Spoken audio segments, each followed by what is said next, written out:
Welcome back again, boys and girls. Hopefully everything stabilizes this time. Oh, did you see him pop his head out there splashing? So I hope our technical issues are gone now. We are trying to send you a show all the way from the deepest, darkest parts of Africa. So we do apologize if every now and again things don't always work out. But we're still here with the hippos in Djuma Waterhole. And they can, some people say, hold their breath for 6 minutes. Some people say as much as 9 minutes. But I wonder how many of you can hold your breath for 2 minutes. That would be incredible. So, Piper, you want to know what hippos eat? And they are vegetarians. They feed on grass. But because they've got such a large mouth, they just walk like a big lawnmower and they just eat everything. They actually use their lips to grab the grass. Their teeth, which you hopefully are going to see some teeth, are not serve any purpose for eating. These long tusks designed for fighting and defending their babies against crocodiles. Can you hear the one laughing there? I'm going to do my version of a hippo call. Are you ready?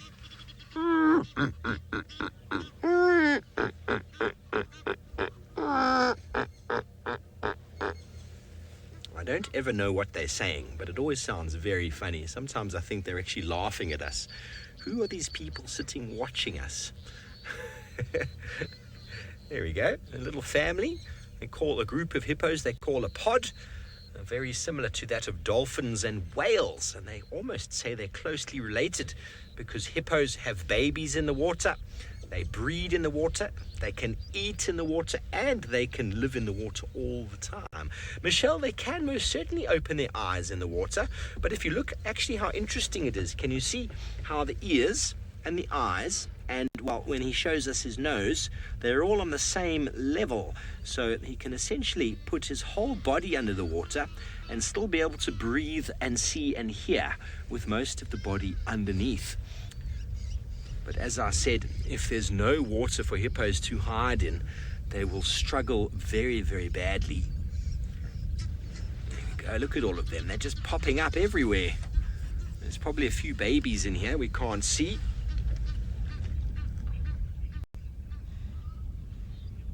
Hunter, you want to know how deep in the water they can go? Well, they can actually run along the bottom of rivers and dams. But generally they've found in shallow areas where they can stand. Because believe it or not, the hippo actually can't swim. They can hold their breath for a long time, so they run along the bottom of the water to get to wherever it is they need to go. But invariably here in Africa, we don't have the deepest of water anywhere. They live in rivers which are quite shallow, or watering holes that are quite shallow. They don't really need to go too deep. But sometimes they go out of the water and they are at risk of being caught by lions, and that's what also makes them very dangerous. But someone who has already found lions for you up in the Masai Mara, let's go back up to Patrick.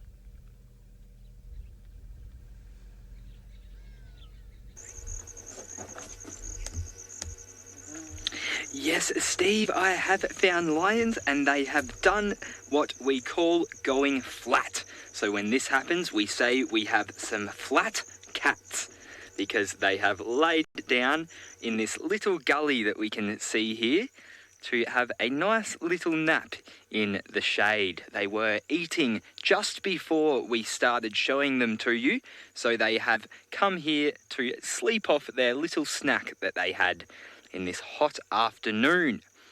Now, I do apologise, I did forget to tell you exactly where we are coming to you live from. We are in a place called the Masai Mara, which is in Kenya.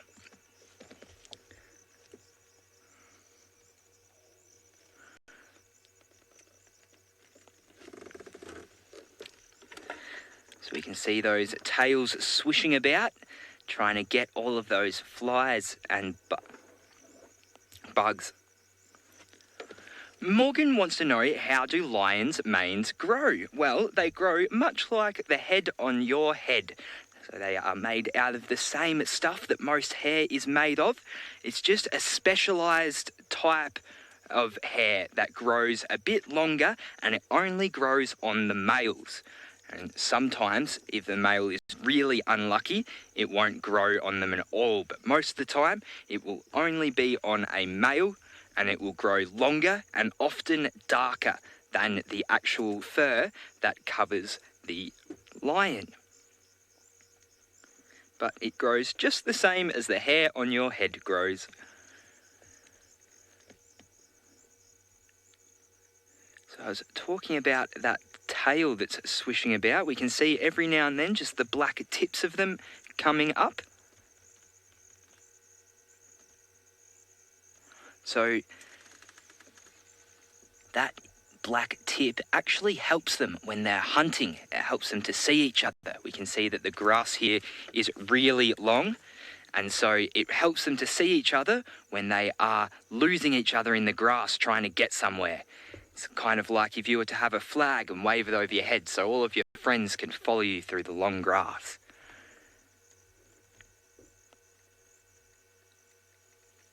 There we go, we've got one popping its head up there. Oh, and having a bit of a lick and a scratch, just like your cats at home. Cadence wants to know whether lions eat zebras. Yes, Cadence, they most definitely do.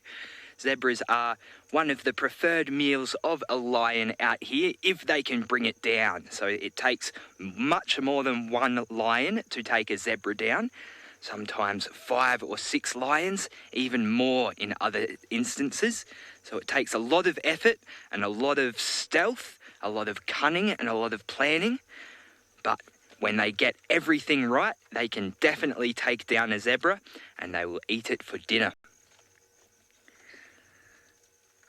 We see zebra here quite a bit, not so much this time of the year, but later on in the year, there's lots and lots of zebras around. So plenty of food for these lions.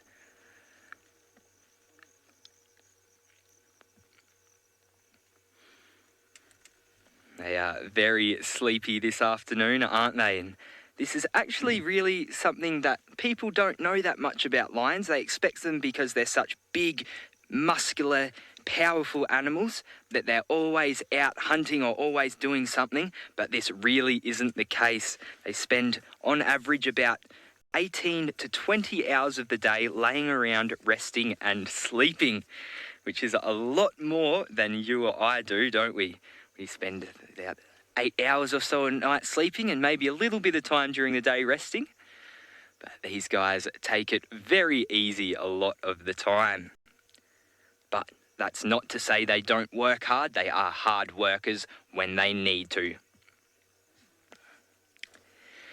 Well, I'm going to stay here with these sleepy lions and see if they do get up and decide to move around.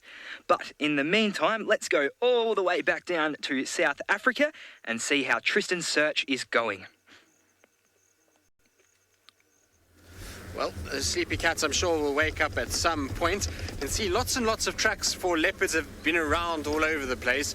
There's tracks here again, but we have had a report that a leopard was seen, so we're trying to get there as quick as we can before it disappears. I'm pretty sure it's the same female track that we had earlier that was coming along, and it crossed a drainage line and then they head up this way. Now, that particular cat that normally walks this way is either one of two. It's a mother and daughter, so it's either one of the two of them. One is called Tandi and the other one is called Tlalamba. Now, their tracks are getting quite similar these days because little Tlalamba is growing quite a lot. So even though she's still a cub, she's getting to that size now where her feet are getting quite close to what her mom's feet look like, and so it can be very difficult to tell the difference between the tracks on the two of them. So it's one of those two, and where they're heading at the moment is an area where we had mating leopards this week. So we had a male and a female leopard together, and they were mating and were trying to have cubs together. And so wonder if maybe that's why this female might be heading there. If it is Tandi, she might be hearing that there's another female in her territory, and she's going to go and now have a look and see what's happening. So we're going to try and kind of move up into that area and see if we get lucky. The problem is that this particular section is really, really thick, and it can be difficult to follow leopards through this. They go into the bushes and into the long grass, and you know, their coat is so well designed to camouflage that they basically just disappear right in front of you, and so you're going to get very lucky to be able to see them.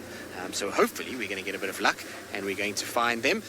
It'll be nice if we can see both the male and the female, because it's always nice to see the difference in size. Everybody always thinks of leopards and they think that, you know, big cats, that the females aren't that much smaller than the males, but actually the size difference is incredible. They really are completely different in terms of how big the male is in comparison to the female. He almost makes her look like a little cub when he's next to her, so it'll be nice if we can see that.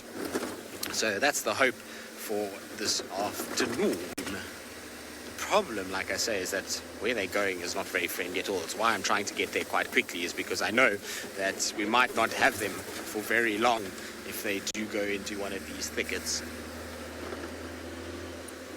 Right, now while we try and catch up with these leopards and see where they've gone, let's kind of send you across back to Pat to see why his lions have woken up and where they're off to.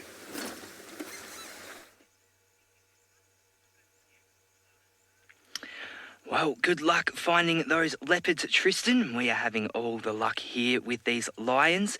They have gotten up and started to move now. So it is starting to get towards the later hours of the day, which is when lions will start to become a bit more active, because they don't like to move around too much when they are really hot and when it's those hot hours of the days. So they save it for when it's nice and cool at night or in the morning. So I'm just going to move the car so I can get closer to them again. We can keep looking at these beautiful animals. I hope you're really enjoying it, spending time with these guys as much as I am.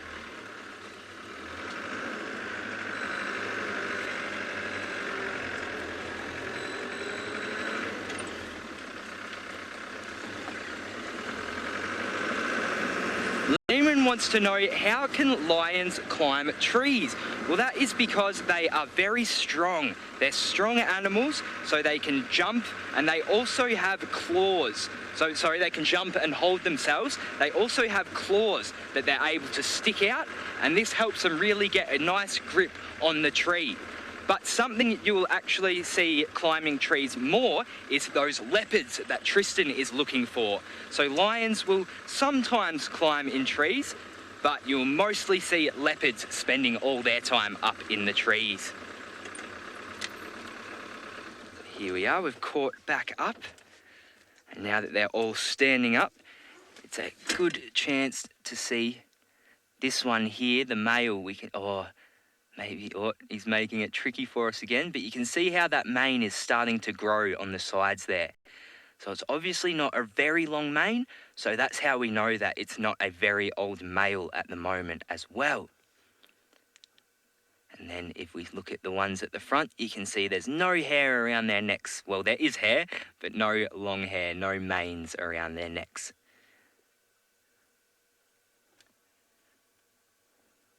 Hello, Alexander. You are asking, how does a lion hunt? Well, they have to be very sneaky. A lot of the animals that they hunt have evolved so that they can run really fast and get away from a lion. So they have to get up quite close. So they have to be very sneaky and stealthy and cunning to get up close to the animal. And then they will have to work as a team to get the animal down. So quite often one will lead the charge and sit on the back if it's a big buffalo or a bigger animal, and this will help to anchor them down. And then the other ones will help by trying to bring them down at the legs and also at the face as well. So the last one will try and get on the front of the face to try and stop the animal from breathing. So there's a lot of tactics that actually go into a lion's hunt. They have to be very clever, very fast, and very powerful. And they are walking along very calmly right now though. Sorry, I've just fallen behind again, so I will just keep moving up closer and then stopping it so we can have a look and then moving it up again.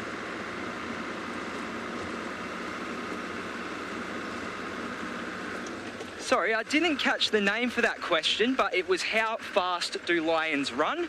Well, lions can run at a speed of up to about 80 kilometres per hour, which is about 35 to 40 miles an hour. That's at full speed. That's their absolute top maximum speed. but on average, I believe it is about 60 kilometres per hour, so just under 30 miles per hour that they will run at. But it does tend to vary between this sort of range. So they can run very fast, but not as fast as some of the other cats.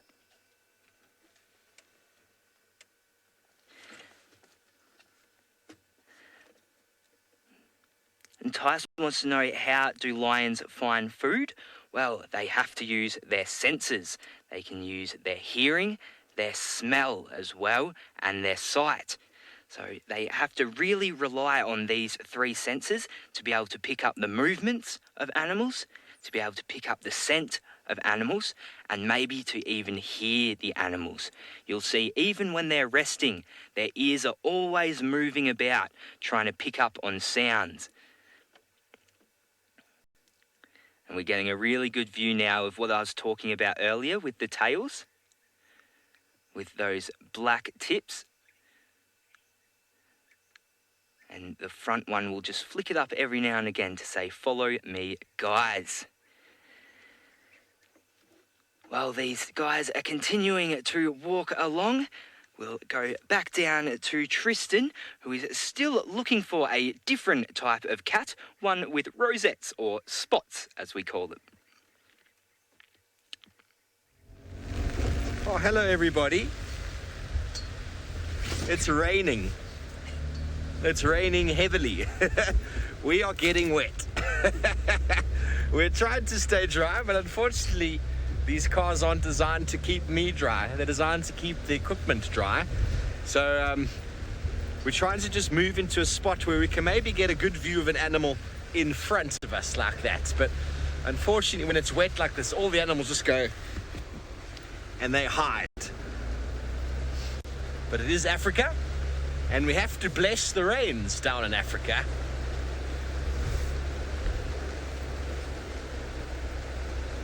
Oh, I'm not getting your comms very clearly there, Nina. I think Mrs. Sugat asked if this affects the safari. Is that right? Rain will definitely affect safari because, well, the animals will stop moving. We were at the watering hole before, because the watering hole... Sorry, there we go. I went through a little bit of a signal gap there and I wasn't hearing you. You want to know if I live in safari? Well, I live right here in this vehicle. I'm only joking. We have got a house on the other side there. We're closer to where Tristan is right now. So we live in the wilderness. Yes, we live in the bush, but we don't live out here. We live in the bush, but in houses with a security fence so that the elephants can stay out, but the lions and leopards and hyenas can come in. Hyenas often come in and steal our dustbin. They also come and take our dinner plates sometimes. And you have to be careful. It is potentially dangerous where we live. But I've been living in the wilderness for many, many, many years, and I've never had a problem. So, oh, this rain, can you see it? You can. Yeah, it is really bucketing down now.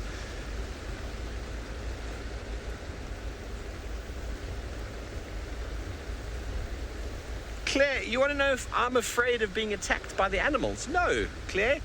Out here, you have to just respect the animals, and obviously in a vehicle, you're a little bit more safe. But we do lots of walking. I love walking, being on foot, and then there's no safety except for your mind and anything else you can use for cover. But the animals are essentially scared of us. The only time they will attack you is if you get them in the wrong position. So if you corner them, if you corner an animal out here, they can be potentially dangerous. So it's all about giving them space. It's all about knowing what's happening. And that's why these things we've got here are one of the most important elements for us out on safari. Our ears, also our eyes, also being able to smell. Sometimes you smell an elephant before you see it. But then that feeling you get in your tummy, that is the most important feeling. Oh, see? That sixth sense that we get, that is one of the most important. You go, I'm not going to go right, I'm going to go left, and then you go left and nothing happens. Sometimes that's what happens out here. Well, we're slowly going to make our way away from the watering hole here, because when it is raining, the animals are definitely not going to come and drink, because all the water that's available So where Pat sits with his lions, lions and leopards often like to hang around watching holes so that when animals come down to drink, they can catch them. But the only reason they have to go to the watering hole to drink is because there's no water around. But now you can clearly see there's plenty of water everywhere.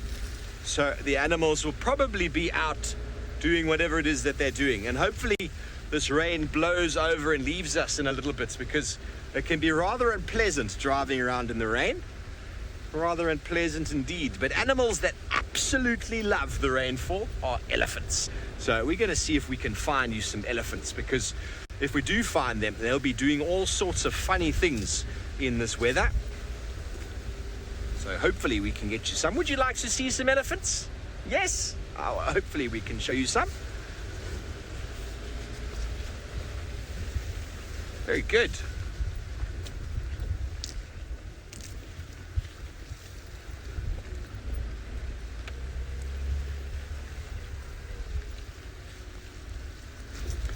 Hello, Nathan. You want to know how an elephant grows and changes?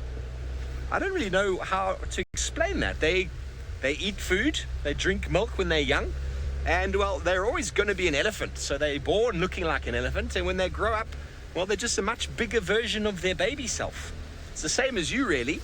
Mum's milk initially, and then elephants, like hippos, are vegetarians, so they'll eat lots and lots of food, except elephants, they've got a very long nose. And they use their trunk to grab leaves and twigs and flowers and grasses, and they can eat. Not the hippo's got this huge mouth. He can't choose anything. The elephant is very, very selective. They eat fruits and flowers, and they could probably even peel an orange. I doubt they do that. Okay, well, we're going to keep going up this road, driving nice and slowly so the rain doesn't come too much inside. And while we do that, let's go back to the Masai Mara with Patrick and his lions.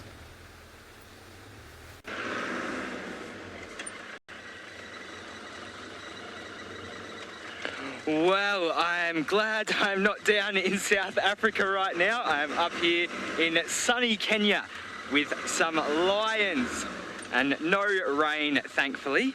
So we can see the lions are just in front of me here. I'm just turning around so we can get in a better position. It is quite hard to see them this time of year though, because all of the grass is very long. That's because we are at the rainy season now here in Kenya. So about every day we get a big storm and lots of rain.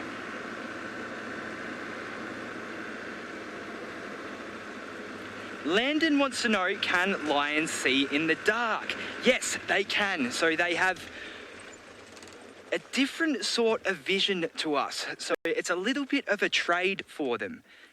They get to see in the dark, so they can see quite well in the dark, but they can also kind of only see in black and white as well. So they can't see colours like we do.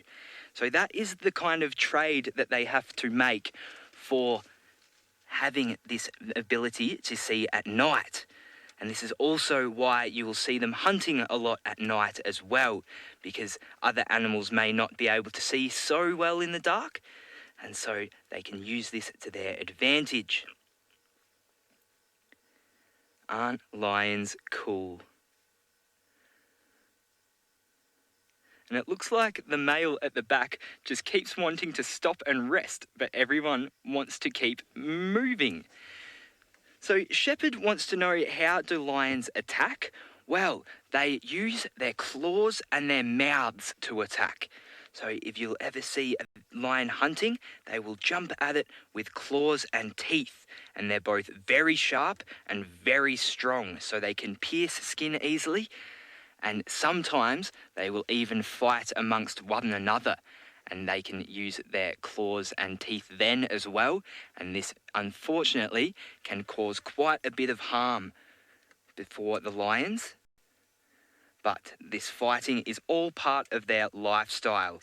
It's just like when you might be fighting with your brother or sister every now and again, just like lions do here. And when lions are younger, they will fight, but they will only play fight. And that's just practice for when they get older, because for a male to be able to get a female, he has to show that he's bigger and stronger than all the other boys out there.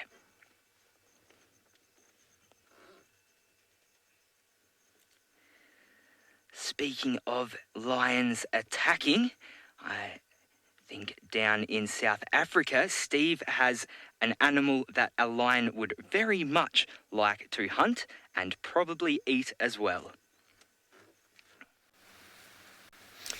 Welcome back. We found some animals in the rain. And well, as Pat says, these animals are one of the favorite foods of lions. These, boys and girls, are an antelope called Kudu. Kudu. Very funny name, isn't it? Some people think the name comes from a very old sort of African word for when the kudus run. Their feet go kudu, kudu, kudu, kudu on the floor as they run. And here you can see they are busy eating.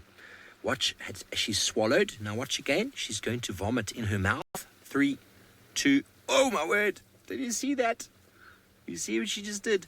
Now, these animals are chewing the cud like a cow or like a sheep. And what they do is they can feed for a very sort of a medium time of day. And then they can go stand somewhere where it's safe, where they're away from predators. And they can maximize their food by re-chewing and re-chewing and re-chewing. You know when your mommy and daddy say chew your food properly? Well, kudus chew their food better than most. And look at those big nostrils. Remember I said how important our ears are out in the African wilderness? Well, look at those ears. Look at the noses constantly flaring, trying to figure out what's going on. In the rain, lions and leopards can sneak up to them in the rain. But isn't she beautiful? And oh, there we go. She swallowed it. Now watch. 3, 2, 1. Whoopsie. Oh my word. How funny was that? That was very funny. I'm sorry, Nina, I had a very loud radio going on in my ear there. I didn't hear your question, but it looks like the kudu has had a big sip of a chocolate or a milkshake.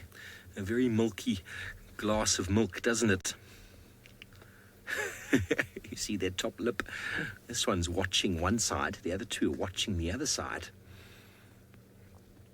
I don't want any lions to sneak up on them. Grinding that food, grinding it. Makes it in very small pieces and makes... Oh, she's eating some fruits. That's very good. She's actually eating a marula there. It's a big fruit tree above her head. Well, a very, very good news in the rain. Tristan, who is indeed the leopard whisperer, he's managed to find for you a very special surprise. Well, it is very, very good news because you can see there sitting under a little bush is what we were looking for in the form of a leopard. It's not the leopard that was seen. This is another leopard. This is a male leopard that we've bumped into, and he is lying, trying to get out of the rain as much as what we are trying to do. Luckily, we have a whole bunch of covers that allows us to kind of sit in the rain and our cameras not to get wet. But for a leopard, it's not quite like that. And so he's got to find himself a place where he can try and kind of get out of the rain a little bit, and so that's underneath the tree. And you can see it's really raining quite hard now. There's lots and lots of water that is going to be falling, and so this poor leopard, he's not going to be doing too much at all. He's going to try and find himself a spot like this where he at least doesn't get too rained on at this stage. But it's not very easy for us to actually see him because he camouflages so well. There we go. You can see he's trying to find a thicker area where he can stay a little drier, and that's because leopards don't like the rain. Unfortunately, though, we only found him right at the end, and you guys have to go off to your next classes. And so I hope that you had a wonderful time with us here in South Africa and in sunny Kenya. And I hope that your day is not like ours and you don't get rained on and that you don't get lots of homework. And we'll see you all soon.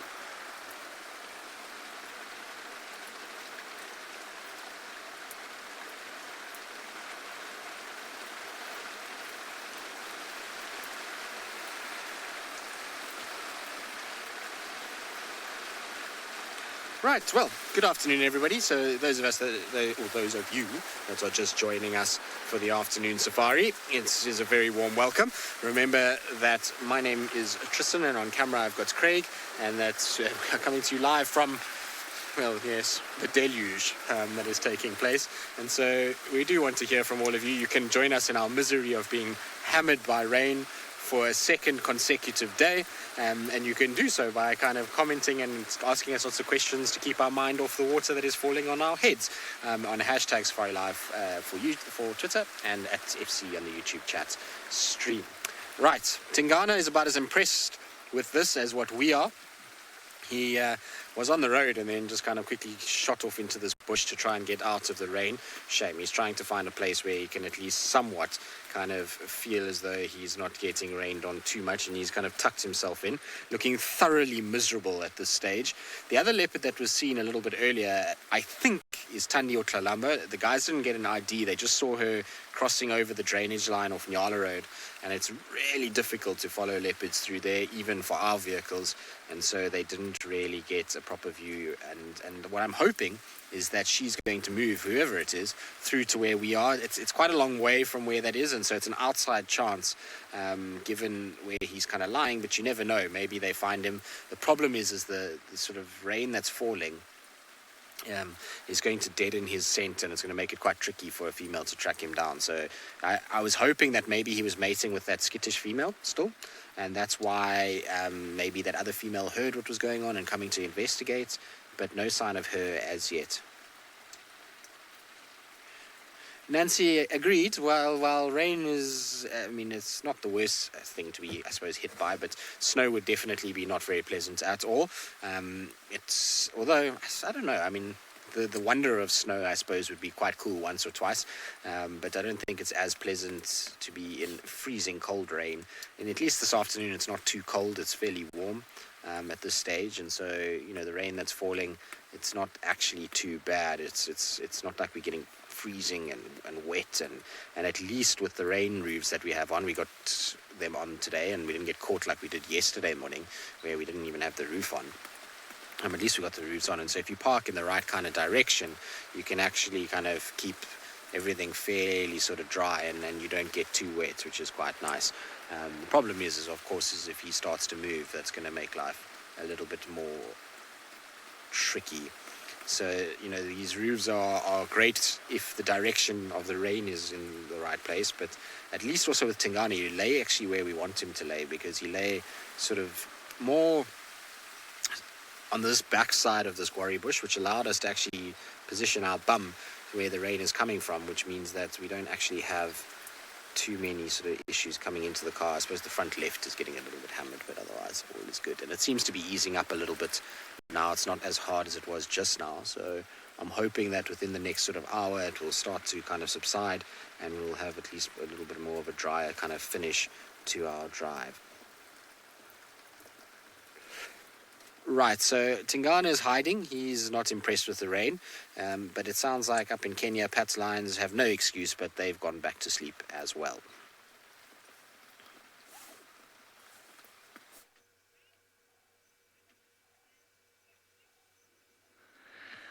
Good afternoon, everybody, and welcome to this sunset drive. My name is Patrick. Joining me on camera is Bongay, and joining us on my left, let's think about that for a second, is the Owino Pride. So we did come across them. We were literally a minute or two away from a kill. So they did take down, I think, a small Impala.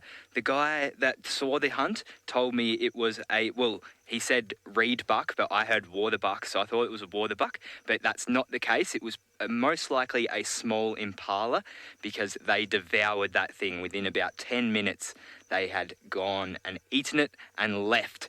And now they are down here in this gully, and there was a little bit of contact calling from a couple of the females, which makes me think, I wonder if they're trying to locate their cubs.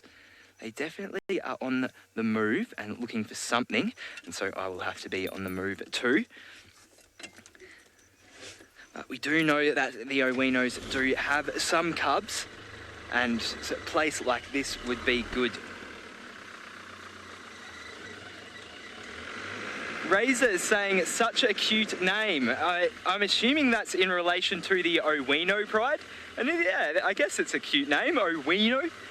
It's an interesting name. It always makes me think of the weenus, which is the bit of skin on, that flap of skin on your elbow. It's called the weenus. Whenever I hear the Owinos, I hear the wieners. Oh, the lion's mane. The lion's mane. I'm sorry about that. Yes, it is. It's developing quite well as well. It's that sandy blonde colour, which I have read actually kind of means that they aren't as big and dominant as the ones with the darker mane. But that was just one study, so don't quote me on that one. Whoop. But yes, it is quite a beautiful mane. It's a very handsome looking young male, very strong looking young male as well. Last time I caught up with the Owinos, it was as big as a boat. It was huge. It had eaten obviously a very large meal and its stomach was ballooning.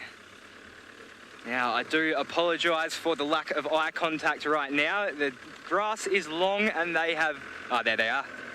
They are very tricky to follow right now in this grass. But they are definitely on the move. They didn't stay with that kill for very long at all. Here we are.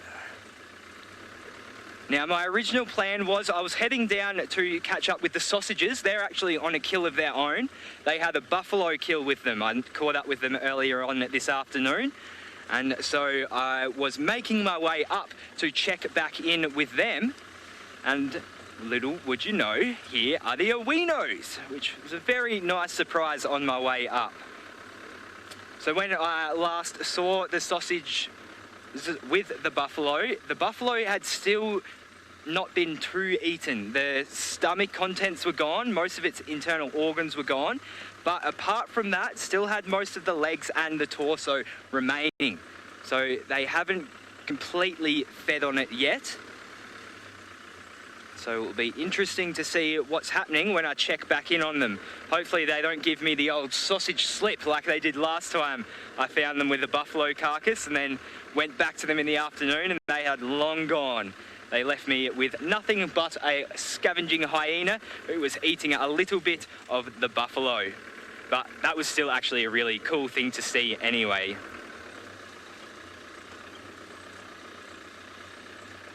Well, I'm going to follow the Owinos for a bit longer and see where they lead us. In the meantime, though, let's cross back down to Djuma and catch up with Stivovo.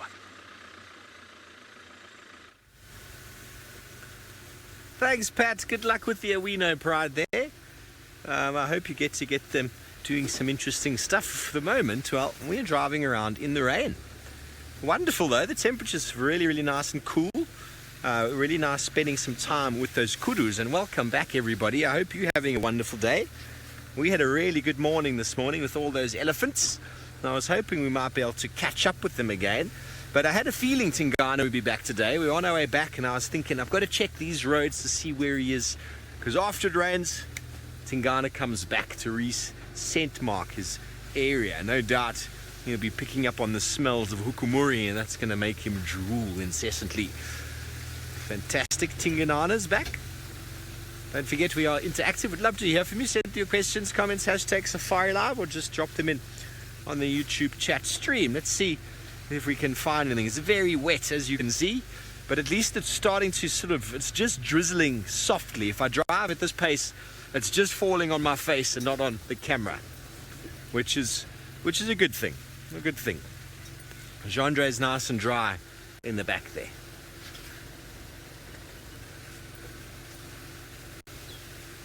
So when it is wet like this, the birds all cover themselves up. The animals find some shade to hide in. It's only really elephants you got to try and find. Sometimes lions will hunt in the rain because there's nothing else for them to do. They're wet anyway. They're like, oh, let's go hunting. Sometimes adds a little bit to the element of their surprise attack. But because in the wet, lions and leopards' feet are actually quite well adapted to the splaying needed to catch yourself in mud. Whereas hooves slip and slide in the mud and actually is a disadvantage. Especially giraffe. I've seen many giraffe caught in the wet because they're just a little bit too clumsy. Imagine you weigh that sort of weight and you get one leg goes this way. There's just nothing you can do. You've had that? Anyone had that on a wet floor where one foot goes the other way and the other one goes the other way? There's just, it's going to happen. And someone always happens to have a camera in those moments. It's not funny though if no one sees it. Not funny if no one sees it though. Anyway, we're up at Quarry Pad and we're going to go up towards Buffelshoek watering. I'll see what's going on over there, but in the meantime, let's go over to the Duke and Tristan and see exactly if he's going to move in this weather.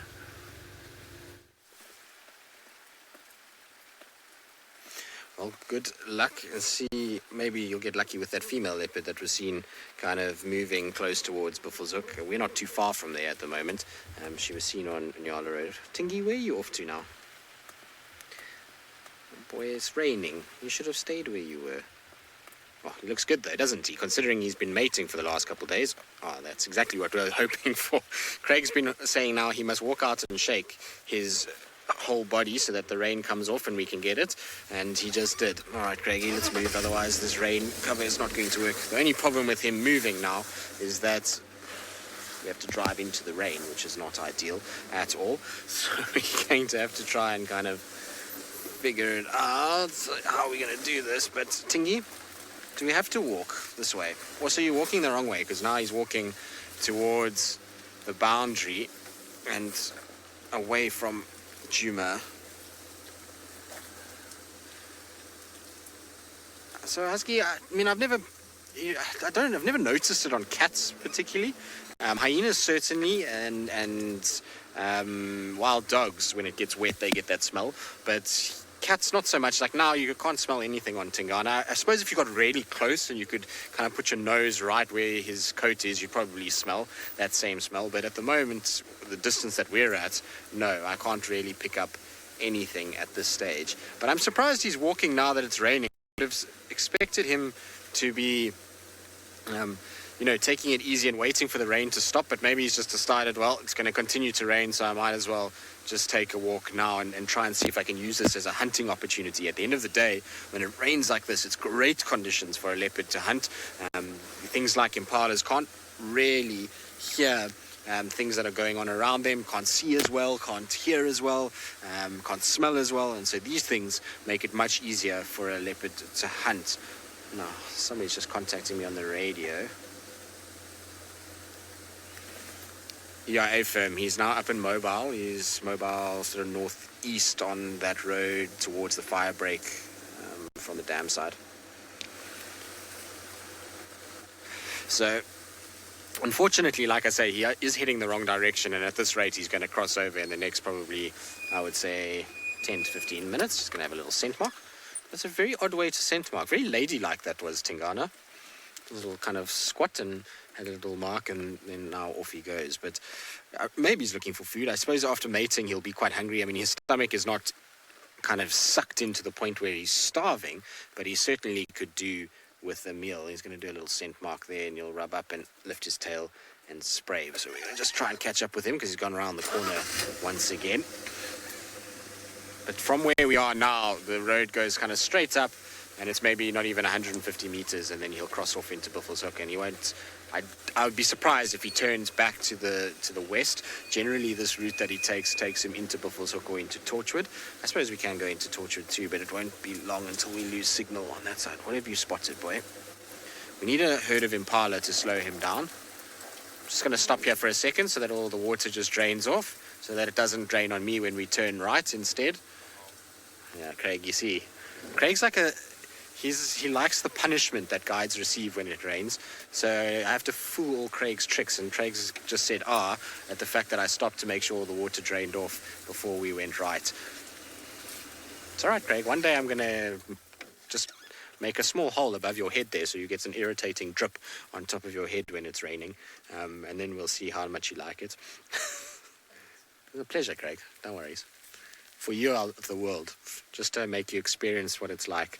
I'm sure you'll thoroughly enjoy it. But that other car is coming from the other side, so it might be interesting to see which way Tingana goes. I mean, he's so relaxed that generally he'll just kind of walk right past a car. He's not going to be too stressed in terms of, a car coming from the other side. But you never know with him.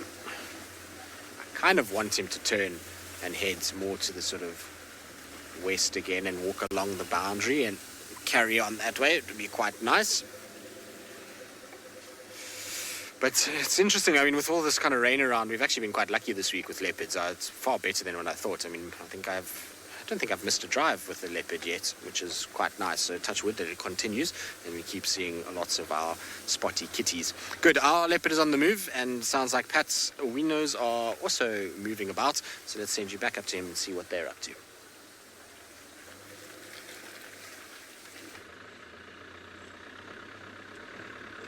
Still on the tail of these owinos, quite literally. They are still moving through this long grass, all in a single file line.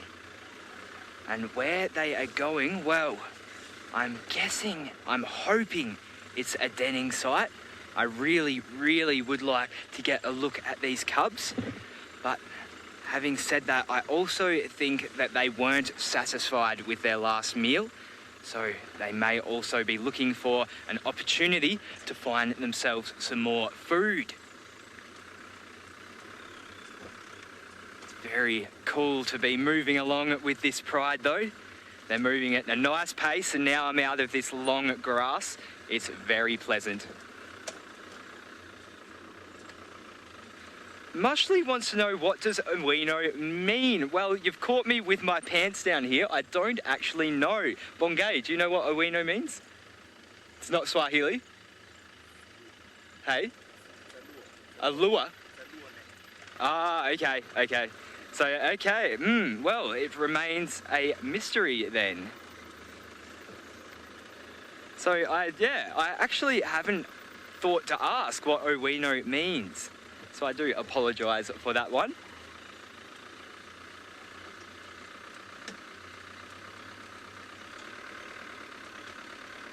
It's nice that they have those black tips on their tails when we're following them. It makes it easy. Sometimes we might lose sight of them and then they'll just flick it up.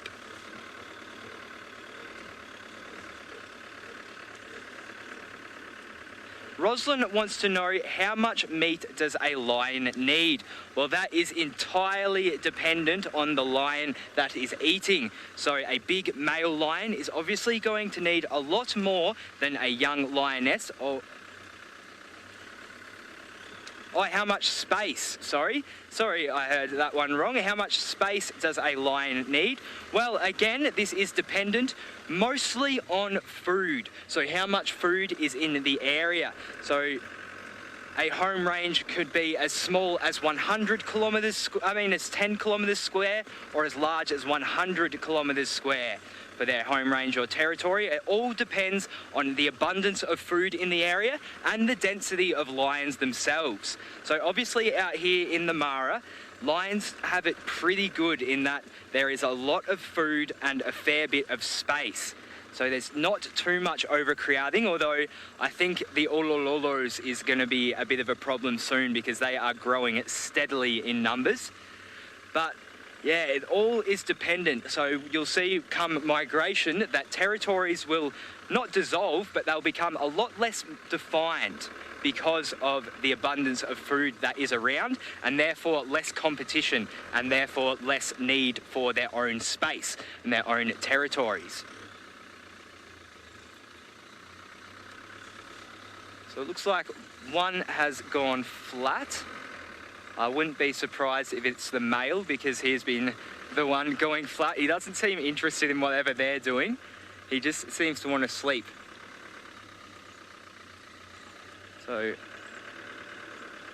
he is just down here. And I think he has given up. That's it. All right, well, I'll stay with the females. I'll stay with the bulk of the pride and leave the little lion man to rest.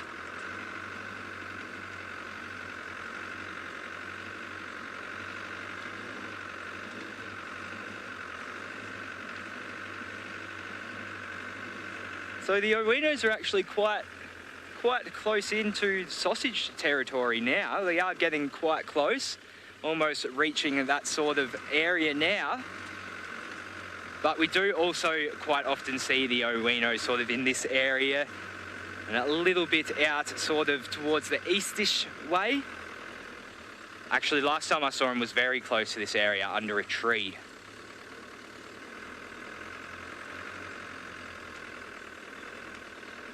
So it is good to see the Owinos looking so fit and so healthy.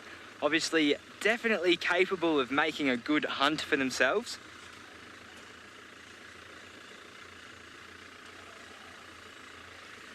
Well, it seems Mr. Hukamori Steve is still searching for his leopards, I believe. Perhaps he just needs to look one direction and it'll come the other way. Let's go down to Djuma and check back in with Steve Bobble. Did Pat just call Steve? That's a good one. That is a good one. Okay, well, we are now in the area of the road. Just been chatting with Tristan on the radio. He's with Tingana over there somewhere. And apparently there was a brief sighting of a female leopard crossing Nyala Road North, which is this one coming up, crossing there onto Gwaripan Road where we were not so long ago, but we went around that way. So let's go Gwaripan and see if we can find this leopard. But bearing in mind, folks, the other day Jamie found Tingana with a skittish female, a female that wasn't very relaxed. So there's a very good chance if we do find her, she's not going to stay around. So hopefully we do. And for those of you who don't understand what I mean by skittish, it means an animal that hasn't been habituated, not relaxed to the car. Don't ever think these animals are tame. Leopards and lions that we have in the Sabi Sands, for the most part, are quite relaxed to the car because they've been born to parents that are relaxed to the car, and so they learn. The best way for me to explain this is if you got a child and they're walking with you down the road and they're holding your hand, and you as the adult respond to something. Maybe you see a mugger or an attacker or something, and you respond by squeezing the child's hand or reacting. You're going to react to that. But if the same thing happens and that person maybe is just a strange looking person to the child, but you don't react in any way, it's going to learn that that person's not a threat. Whereas if it's react to it, then it's very likely the child is going to react, and that is essentially what habituation is. But we'll get back to more of that in a moment. Let's go back over to Tristan, who's got a beautiful view of the Duke. Open.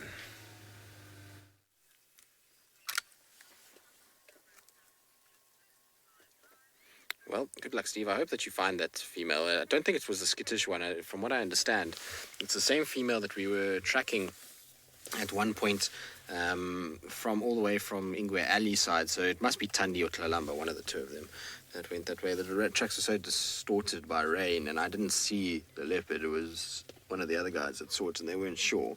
So I would imagine it's one of those two, not the skittish female, which I suppose would be nice if Steve can find them. But Tingana, he's being difficult right now because he was posing so beautifully on the side of that termite mound, has now turned, and so all we can see is his little spotty bum at this stage.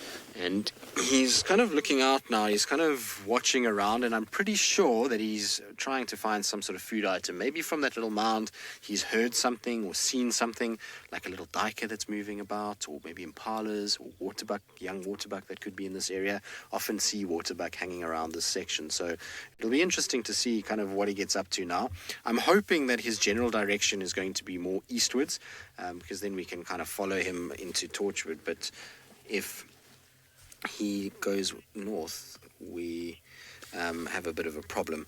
Nick, are Tingana and Hukamuri on opposite sides of Djuma? Yep. So yesterday I had Hukamuri on the complete opposite boundary, on the western boundary. We're on the eastern boundary at the moment. And so, well, northeastern boundary, and Hukamuri on the northwestern boundary yesterday. So they're pretty much on opposite sides. They do come together towards the central parts with territory, obviously, but for the most part they kind of hang around in quite different areas. Often everybody kind of hears Hukamuri's on Djuma and thinks that we're going to have a situation where we're going to get kind of the two of them boxing straight away, but they don't. So now I believe the other vehicles just told me that he's coming back now. Let's just see. He might have scent marked us. From this gap now, I can see if he comes to our right or if he goes to the left and comes towards us. But for now, he's kind of apparently sort of turning and coming back slowly towards us. So there's unfortunately a bit of a thicket between where we are and him. Maybe he's trying to find somewhere where he can go lie down and take it a bit more easy. But I'll just try and kind of keep an eye out. for where he could be moving. It's amazing how quickly they disappear in this long grass, this spotted coat, and this kind of, especially in dingy light like this, I mean, it's not bright at all, makes it quite tricky to kind of pick up where exactly they are. So I don't see him at the moment. Craig, do you see him? No. Sorry, Craigie. I'll try and figure it out now. I'm just don't want to move forward and then he comes back. So, Minamu, the reason why two leopards don't share the same territory is simply for the reason that they are designed by nature to not only feed but to also procreate. And we know that leopards, in terms of procreation, that they're dangerous towards one another because when they mate, their tenure as a dominant male is very, very short. So they're only kind of dominant sometimes for 4 or 5 years.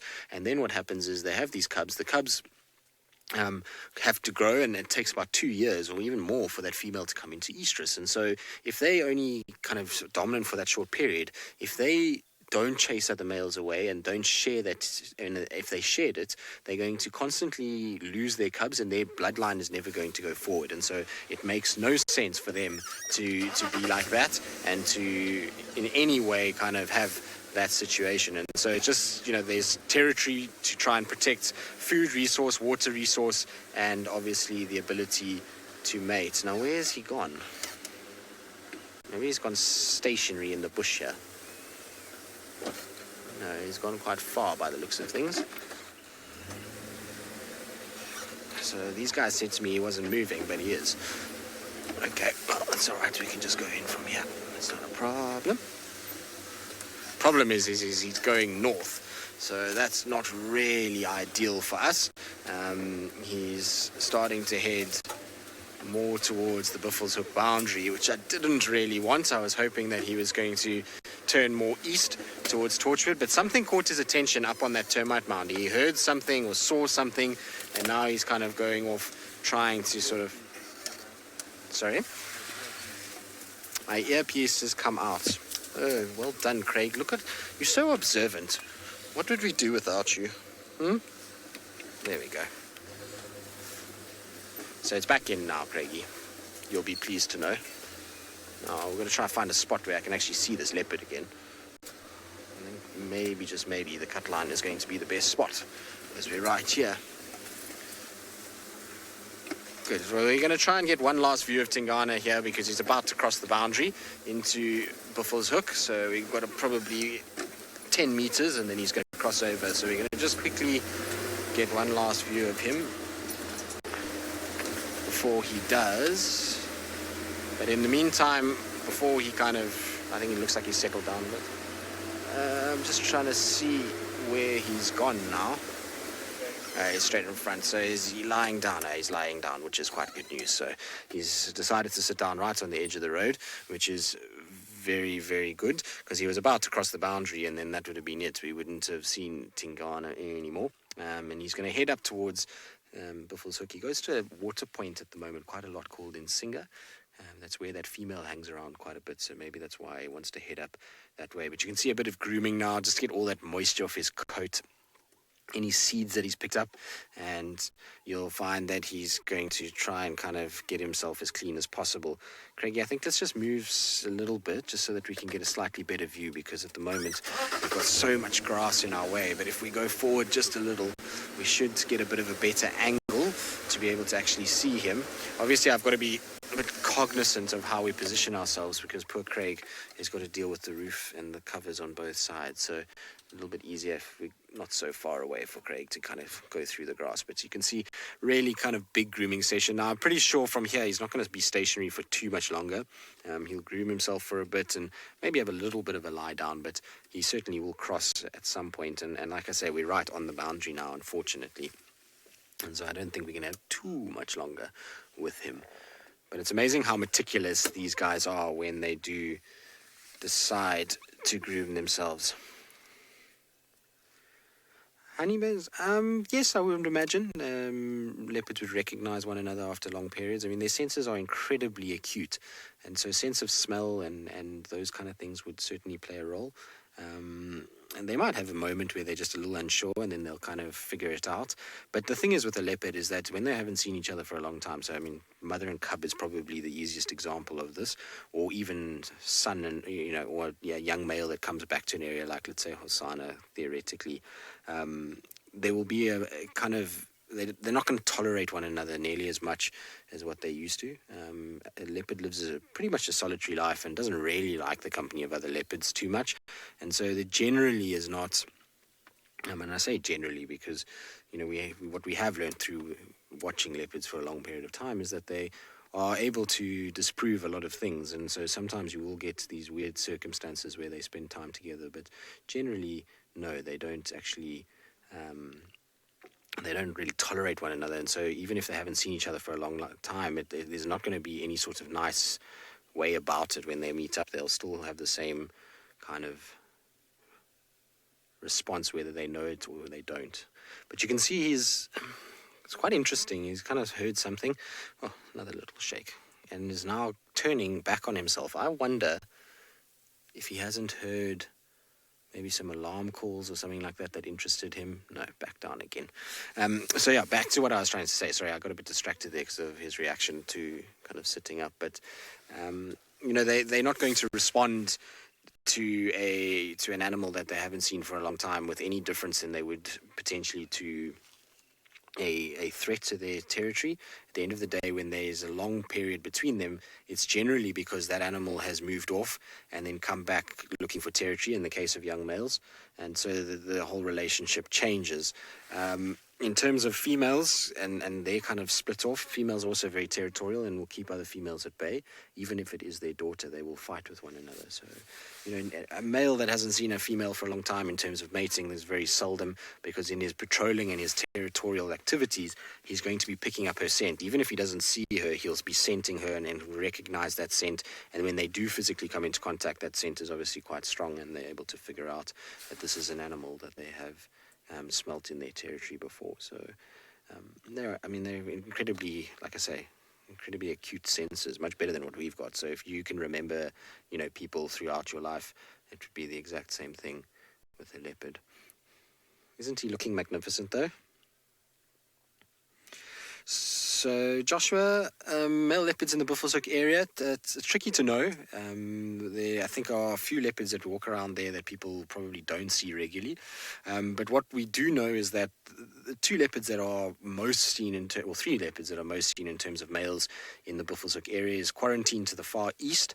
Then you've got Djuma to the far north, and you've got Tingana that are pretty much spending most of their time on Buffelshoek. So there we go, he's going to cross the road now, and that will probably be the end of it. There's another road that just goes to the left where he's angling, and that's going to take him out of Djuma and into Buffelshoek itself.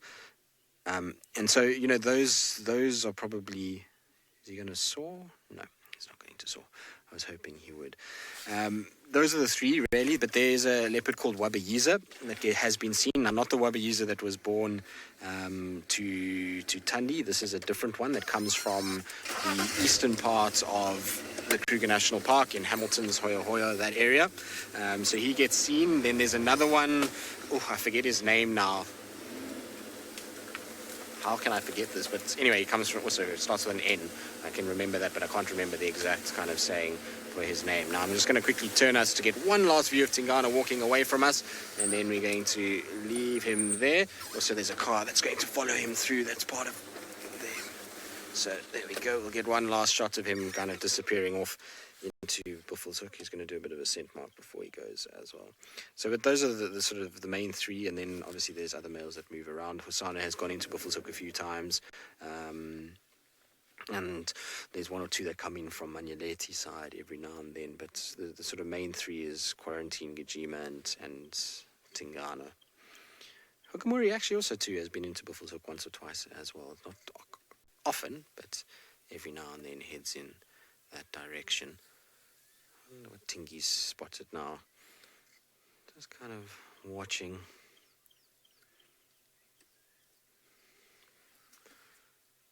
Synergy, indeed, he has probably the biggest dewlap of any of the leopards that we see in this particular area. In fact, even in the surrounds. So from Londos to Elephant Plains and all of those kind of areas as well. And I'm sure he spotted something because he's off now to go through the thickets. I can't see anything, so I don't really know what he's seen, but it looks like it's down into the kind of left where we are, so I'm not sure we're going to see much more of him, unfortunately. But very cool to have seen him. But his dewlap is amazing. He's got an incredible kind of big dewlap, and it's always just nice when you get a big male leopard that has dewlaps like that. I don't know why, it just kind of looks really cool on a big male leopard. So he's one of those impressive boys. Now I just want to quickly turn and see. I wonder if he might not come back towards our side, so I'm just going to do a little bit of turning, but in the meantime, let's send you back across to pattern a dry Masai Mara.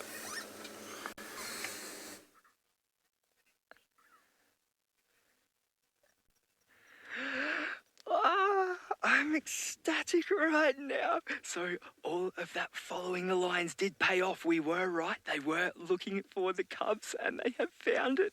They have come to the den and there is 3 fresh little cubs here to greet us. What a find. Look at these little cute faces. Oh, I'm so happy right now. You little cute munchkins. How good was that? I almost felt like a member of the Pride then, following them around. It was like if anyone used to watch Dive Live, when we used to get amongst a school of fish, especially the tarpon, it would just make you feel like you were one of them. For just those few seconds, you transcended into an animal. And here we are now. So there was quite a few spots that they checked along the way, which all had very flattened grass around it. So they must have changed den sites a few times. And now, this is where they must have stashed them. Well, they went out to hunt just before. So they've got a big, long life ahead of them. But for now, they are safe and in the company of the Owinos. Absolutely spectacular. Got the big male coming right up close now.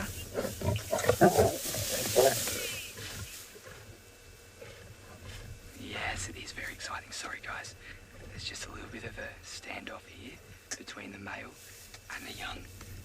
So we can see there was a little bit of go away there through the male.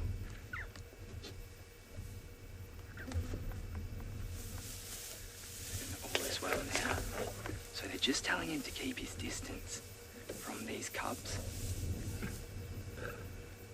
And now he's right next to us here. Very exciting stuff. Wow. So Bungay is just getting a photo. This is absolutely epic. I am lost for words right now. We've got the male right up close, the cubs playing very nicely in the background. And I'm just going to keep my voice down because I don't want to do anything to startle these lions right now. Very intense, very cool. I'm sorry, I just can't keep my eyes off the action right now. This is insane. Look at that, giving Bongay that stare. Wow. Incredible stuff, absolutely incredible stuff. I wonder what that lion thinks this big green machine is that's right next to it. And wow, up this close you can really see the size. It obviously isn't an old male, but very big. And that stare, those eyes. Right, now we're looking back at the cubs, jumping all over Mum there, giving it a very hard time.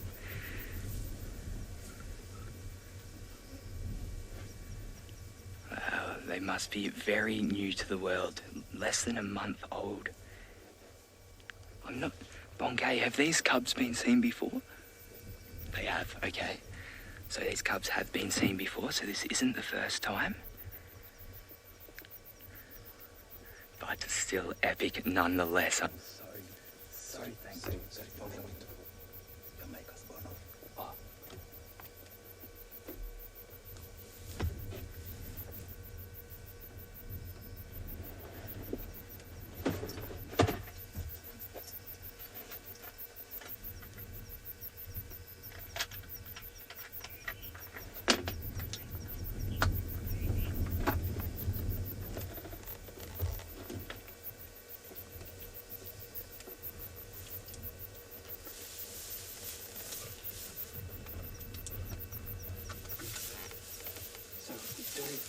apologise for that.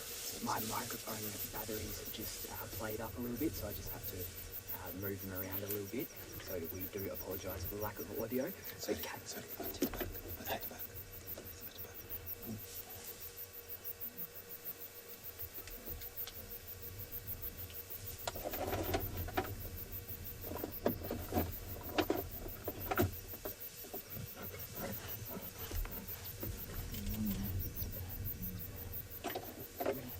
Do apologise for that.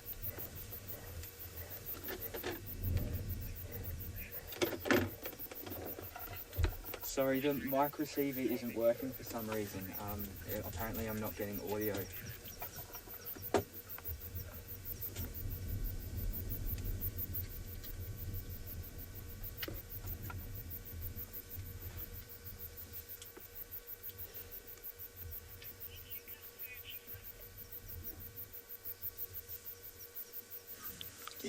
Okay, we do apologise for that, everybody. My microphone just decided to play up at the worst moment. So I am very, very apologetic for that short spell. But we did have a question from Kayleen asking how my heart rate is. And I was trying to stay very relaxed then, but I do admit it was beating it just that little bit. But what an insane sighting. So yeah, I do apologise. The audio should be back up and working now. I'm not exactly sure what happened with my mic back then, but all is well that ends well. Look at these little fluff balls. How beautiful is that?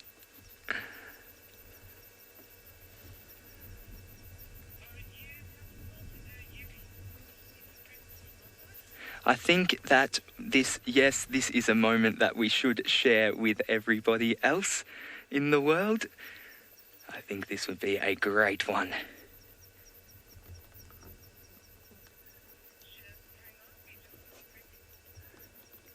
Look at them getting into that play. You'll notice this pretty much as soon as they can start to move around freely and properly, they will start to play with one another.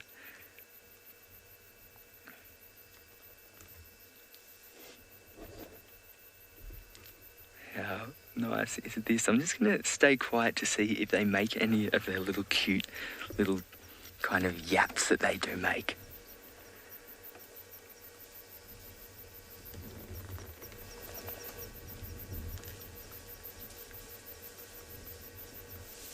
Oh, up onto Mum. There we go. I hope the mic picked it up. That little...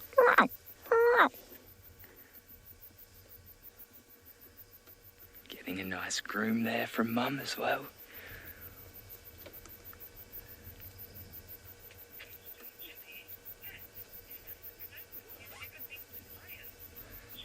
Judy is asking whether this is the closest I've ever been to lions. Well, it's probably equal with my closest I've ever been. So I've had mating lions that have come quite close to the car, and on another occasion, I think it was the Djuma Pride back in Djuma, they walked right past the car.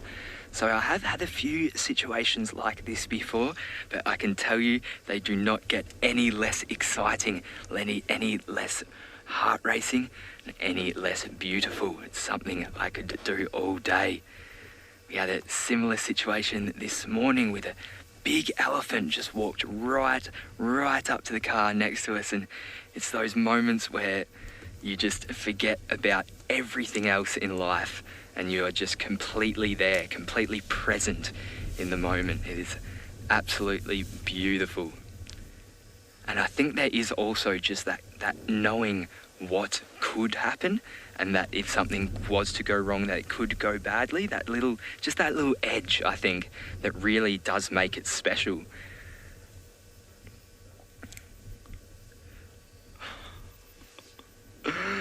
You little cuties, look at them go.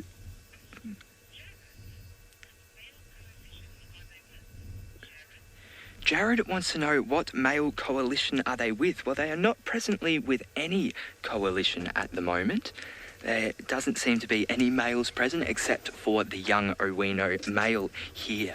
So I don't actually know who the Owino's mated with to sire these cubs, so I can't confidently answer that question. I will look back into it. But I believe that may be why the females are telling this male to keep his distance, because we do know that males do inflict infanticide, and so the mothers are naturally very protective and very wary around males with their cubs.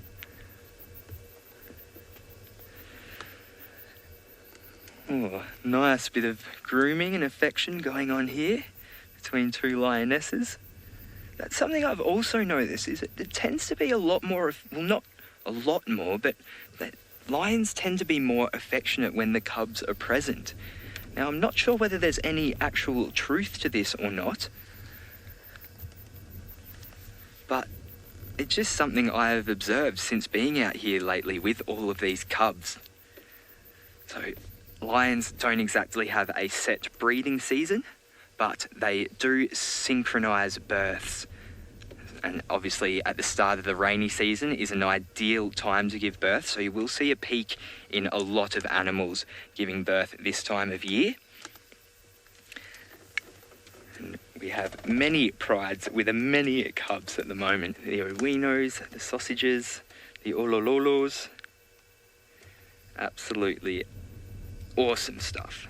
A great time to be out here in the Masai Mara Game Reserve of Kenya.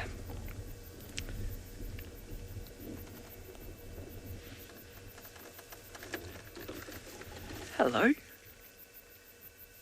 Oh. Oh, it melts the heart. It completely melts the heart.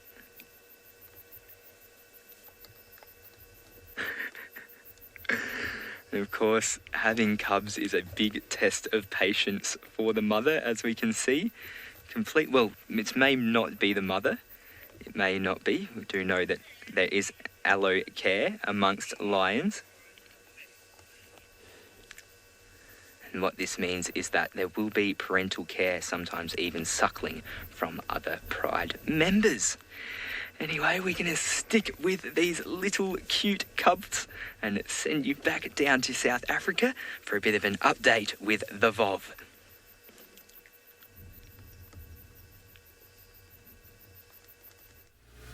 Well, thanks, Pat. I'm super excited you're able to find the little Owino.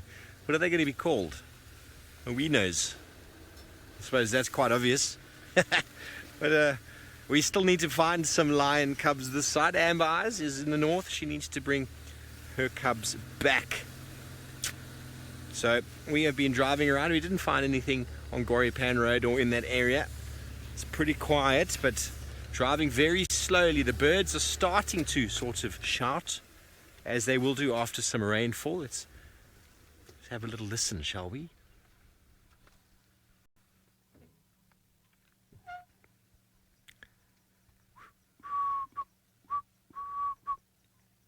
Cape turtle dove. Hello, Zamia. You want to know if this much rain is normal for the summer? Well, essentially, you know, our rainy season can go from as early as September through to March, April. And we're in March now. Last year we experienced a lot of rain. In April, in fact, a lot of late rain. Sorry, there weren't too many birds calling there, so I'm going to move on. But what is obvious and is happening, and everyone out there who doesn't believe it, global warming is a reality and it's changing rainfall patterns. So it's forcing the summer rainfall to be later, to fall later into winter, and well, that's going to change all sorts of things, because essentially the savannah is a summer rainfall environment, and rainfall like this is going to encourage birds like the one on my left hand side over here to stay a little bit longer, because it's going to encourage, can you see it there, Jeandre? Redback shrike, because it's going to cause a bloom in insects. So a lot of the migratory birds that we have are going to stick around because there's food. There's a nice beautiful male, But what's also going to do is going to give a different flush to the vegetation. It's going to keep the watering holes a bit more green or a bit more wet until during the dry season. So essentially what's happened is global warming is a reality, and there's an enormous cyclone belt off of the coast, off our east coast, and that's what's causing this rainfall to come. So it's not unnatural, not uncommon, but we're definitely seeing our rainfall pushing later, starting later, and then lasting a little bit longer. But I think we are in the throes of a wet cycle. You go through dry cycles and wet cycles, and I think we're in a wet cycle, which is a normal fluctuation for the savanna biome in South Africa and normal for many other parts of the world, in fact. And what these fluctuations in rainfall have done over the many years is they've impacted on the number of herbivore animals that we find characteristically throughout the park. So zebra and wildebeest, after very high rainfall events, strange as it might seem, they actually go down in number, where impala go up. So it's very interesting that these things take their toll. Obviously buffalo take a very, very big knock in the dry season, and they do well after it's wet. So the fluctuations on animals and birds and all of that is a reality, and we do go through what we call 18-year cycles of wet and dry, and I think we've gone out of the dry one, we're coming into another wet one, but they are changing. The intensity of them is changing. It used to be a classic 18-year curve, so 9 years down, 9 years up, and now it's probably changing to something even shorter, and that is because of the effects of global warming and CO2 in the atmosphere, which is definitely changing the heat absorption. The greenhouse gas effects is changing the currents in the world, which is leading to cyclones out of season. And you just have to watch the news for 5 minutes in the morning to see that the world is in flux, and it is very angry at the moment. And well, Mother Nature is storming and flooding and torrentially downpouring, or giving nothing at all. So the contrast is quite real.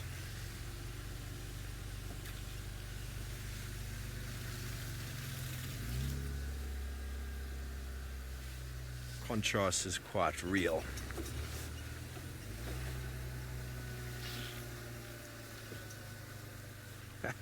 Okay. Hello, Paul. Have you got about 10 minutes? I hope so.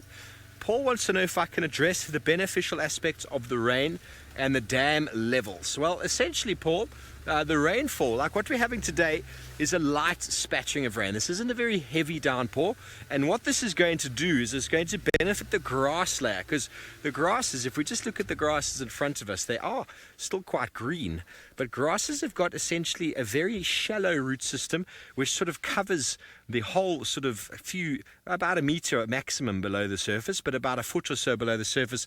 The roots of the grasses are covering that entire area like a big sponge, like a big filter. So soft rainfall like this just slowly filters into the soil and really, really benefits the grasses. Heavy rainfall runs off, washes off, and goes into the streams, into the drainage lines, and then that gets absorbed into the water table, which benefits the trees. So the grasses are going to do very, very well now, which is going to provide lots more grass and greenery for the herbivore animals, namely the grazers, to feed on. But the trees will also benefit from the increase in the water level, because no doubt the water is going to slowly filter down. The water table is going to rise. You're going to see trees with leaves much later in the season. Grass staying green and fresh much later in the season as well. And if, for example, it rained in a winter, which happens sometimes, you get this out-of-season green flush, which it brings the grass, because the grass doesn't know what time of year it is sometimes. If it gets wet or watered, it'll go green. Some of you back home will know, in the winter months, if you live in a summer rainfall area, if you water the grass in winter, it will go green. Everybody likes a nice green lawn. Just have a look at any golf course around the world. So, and the water in the watering holes, first of all, will benefit hippos, will benefit a lot of the fish, the terrapins, and will also allow animals water longer into the season. Essentially, South Africa has got the most dams out of any African country, and we decided long ago to just catch all the water we possibly can. And it is not a great thing to catch all the water. You need the water to actually flush down, clean out the estuaries, and to go into the ocean. It's a natural process, but South Africa specifically likes to catch all the water. So it means that we're going to have water later in the season, and animals aren't going to need to be controlled with regards to numbers. But also with the rain, there's going to be puddles all over the place. Animals are going to be able to drink wherever they go, which means all of you out there who've been talking, commenting at length over the last weeks about our leopard drought, even with Tristan Dix on site, we are going to struggle to find those cats because it is green, it is moist, and, well, tracking is difficult. And, well, the animals don't really need to move anywhere. Leopards and lions, what we find, especially leopards, they'll make a kill, they'll hoist it in a tree, and then they'll invariably go to a permanent watering hole or somewhere where there's lots of water, and we will find them because of their tracks. But now they can kill an animal here, there's a puddle just there, you're not going to find them for some days. But anyway, Pat doesn't need to do any finding this afternoon. He's done all the hard work already. Let's go back to him and the Awinos.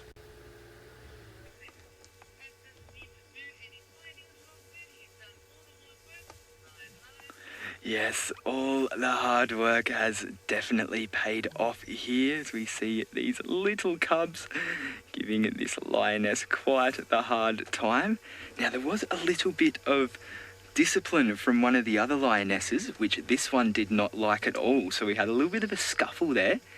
It's obviously very protective over this little cub. Oh, so cute. Oh, now, one thing I forgot to mention, the meaning of Owino. So Bongay did know it. He just didn't have the time to explain it to me whilst he was filming. But Owino is the name given to someone who is killed by a poacher in... what tribe is it? Lua, in Lua.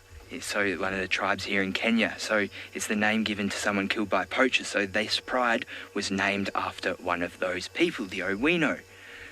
So that is that. I should have known that one though. I do apologise.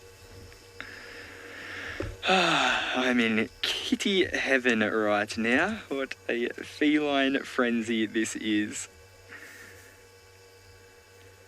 I'm thinking that this is the mother here, just because of the amount of care and nursing that this one's given, and now they're going in for the suckle. Ah, you beautiful, beautiful cats. Getting some of that nutritious milk. So I have heard of little lions being fed meat as early as 4 weeks or 1 month old. So it is introduced into their diet relatively early. Puma, nothing does beat needing new lions. Seeing them coming into the world is so nice.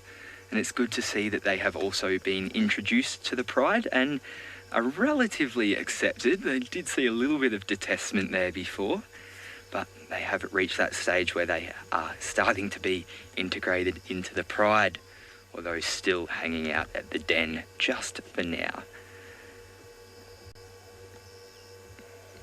Getting it in for a nice suckle there. Some of mother's milk.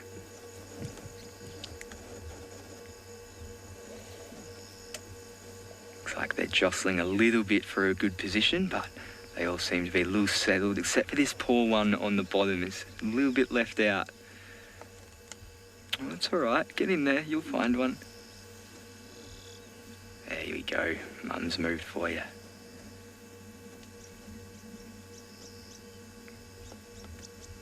Wow. So I do definitely think that these cubs are all from the same litter, all from the same mother. And it must be the only 3 of the pride. Alright, so we are going to share this moment with the rest of the world, so bear with us while we get all of that started. You can just enjoy the sounds of these little cubs.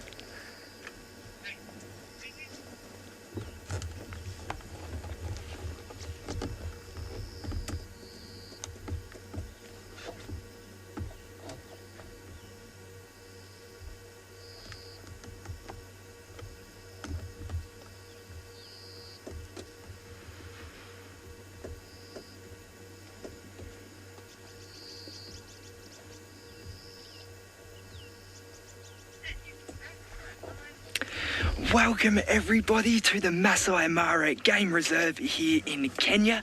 My name is Patrick. Joining me behind the lens is Bongay. And as I said, we are in the Masai Mara Game Reserve of Kenya and joined by some little lion cubs. How good is this? So we are currently with a pride that is known as the Owino pride, which consists of 4 females and 1 male. And now one of these females recently had a litter, and we caught up with them as they just finished up a hunt and had devoured a small antelope. And then they were doing a little bit of contact calling. So we thought that we might follow them because they may just be looking for their cubs while they went out hunting. They may have left them behind. And sure enough, we followed them for about 20 minutes, half an hour, and came to this den site here to find 3 beautiful little fresh cubs. I'm absolutely ecstatic and I'm so happy to be sharing this moment with everybody else as well. So we can see 2 of their heads there suckling away. Ezio, I would have to guess that these cubs are about 4 to 6 weeks old. So for the first 4 weeks, or 2 to 4 weeks of their life, they can't really see and can't really move, so they're really reliant on their mothers. But we can see now that they're coming out and they're playing, and they have also been introduced to the pride. So that makes me think that they are somewhere in that 4 to 6, maybe, probably about 4 to 6 weeks old. So very fresh to the world, but really starting to show that playfulness. They are suckling right now, but before they were jumping all over this poor lioness, giving it a bit of a hard time and jumping all over one another. Sherry, triplets are not unusual. It's actually probably about the average litter size you will find with lions. So they are known to give anywhere between 1 to 6 per litter. So 3 kind of sits nicely in the middle there. And obviously, the more cubs they have, the more investment from the parents and rest of the pride is required. So 3 is probably a good number for this medium-sized pride of only 5 lions. Or actually, more medium-small size pride. Very awesome stuff. Now, as I said, this is the Owino pride. Christine wants to know how we get so close without bugging them. Well, it's all about reading the animals. As we can see right now, they are very relaxed with our presence. If they were showing any signs of discomfort, any signs of annoyance, or any signs of aggression, we would not be staying around. We would calmly leave the sighting. So that is why we can get so close. Obviously, staying with a relaxed animal is absolutely beautiful, and even this cub is relaxed right now, which is not a sight we will often see.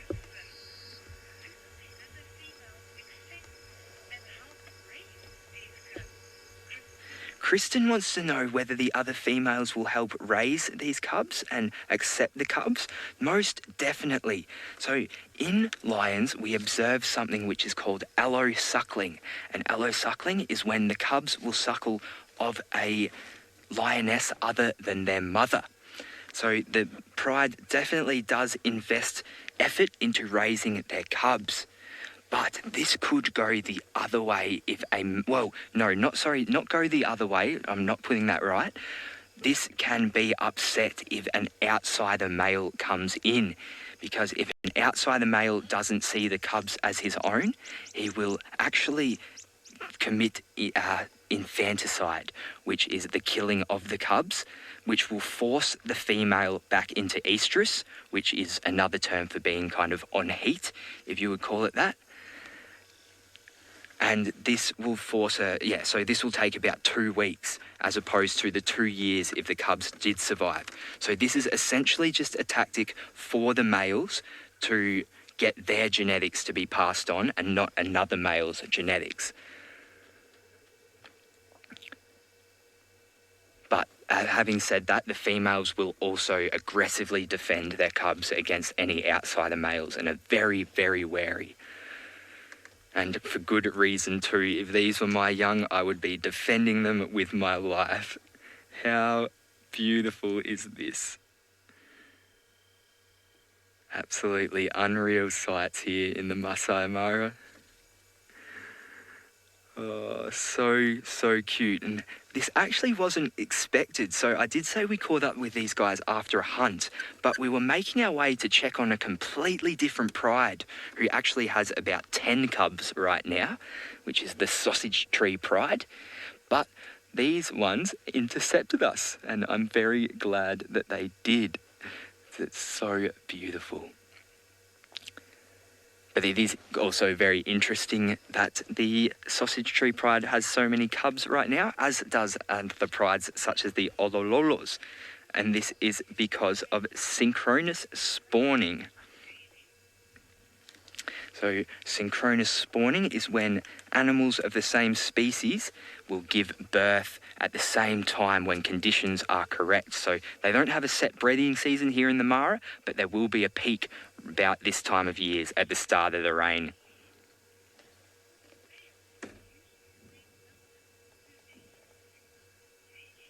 Kaylee wants to know, how does a male assert dominance over a pride? Well, firstly, they will have to overpower any males already in the pride. So that if there is older, more mature males hanging out with the pride, they will have to challenge them and win to get a pride takeover. So that is why size is so important when it comes to lions, especially being a male. So males will invest less of their time in hunting. They'll leave that for the females and more of their time resting and fighting and getting their way to be able to eventually take over a pride.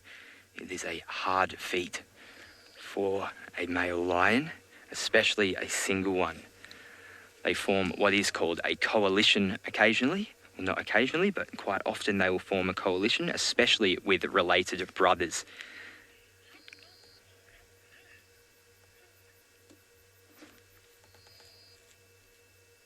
Jordan is asking, how long does a cub live? Did I hear that correctly?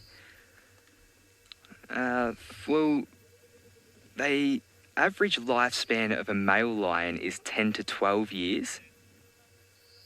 How long will it suckle for? I do apologise for that. I don't know how I mix those ones up. So it will suckle for around 6 to 8 months.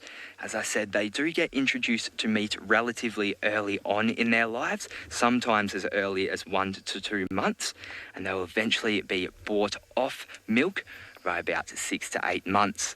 And then you'll see them start to sort of participate in hunts at around 1 year old, but they won't get good at hunting for many years after that. It takes a lot of time, a lot of patience, and a lot of dedication to become a skilled hunter. And I know that just from seeing so many failed hunts, and a lot of the time it does involve kind of males around that 3 to 4 year range, and young females as well. Well, it looks like these cubs have hidden back into the den, so it is time to sign off and say goodbye. I really hope you enjoyed this brief little sighting as much as I did. I am over the moon. If you want to continue on and watch as these lions grow, please log on to safariLIVE on YouTube. And you can interact with us also using the hashtag safariLIVE. So we'll hope to see you then. We are broadcasting right now, so jump right over if you want to.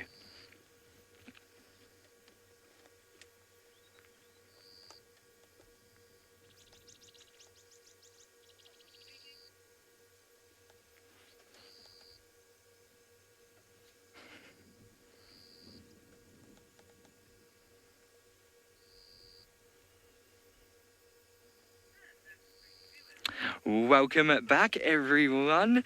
What a beautiful night it is out here in the Masai Mara. The sun is just starting, well, it's just finished kind of setting behind the escarpment. So we're getting that nice dusky light right now. And these cubs are out in full force now. Oh, look at that stare. Look at that stare. Oh, it's almost as if he heard me. Yes, I was talking about you. That's right, I was talking about you. Well, I'm going to stay here and bliss out with these little ones. Let's go all the way back down to Djuma and catch up with Tristo.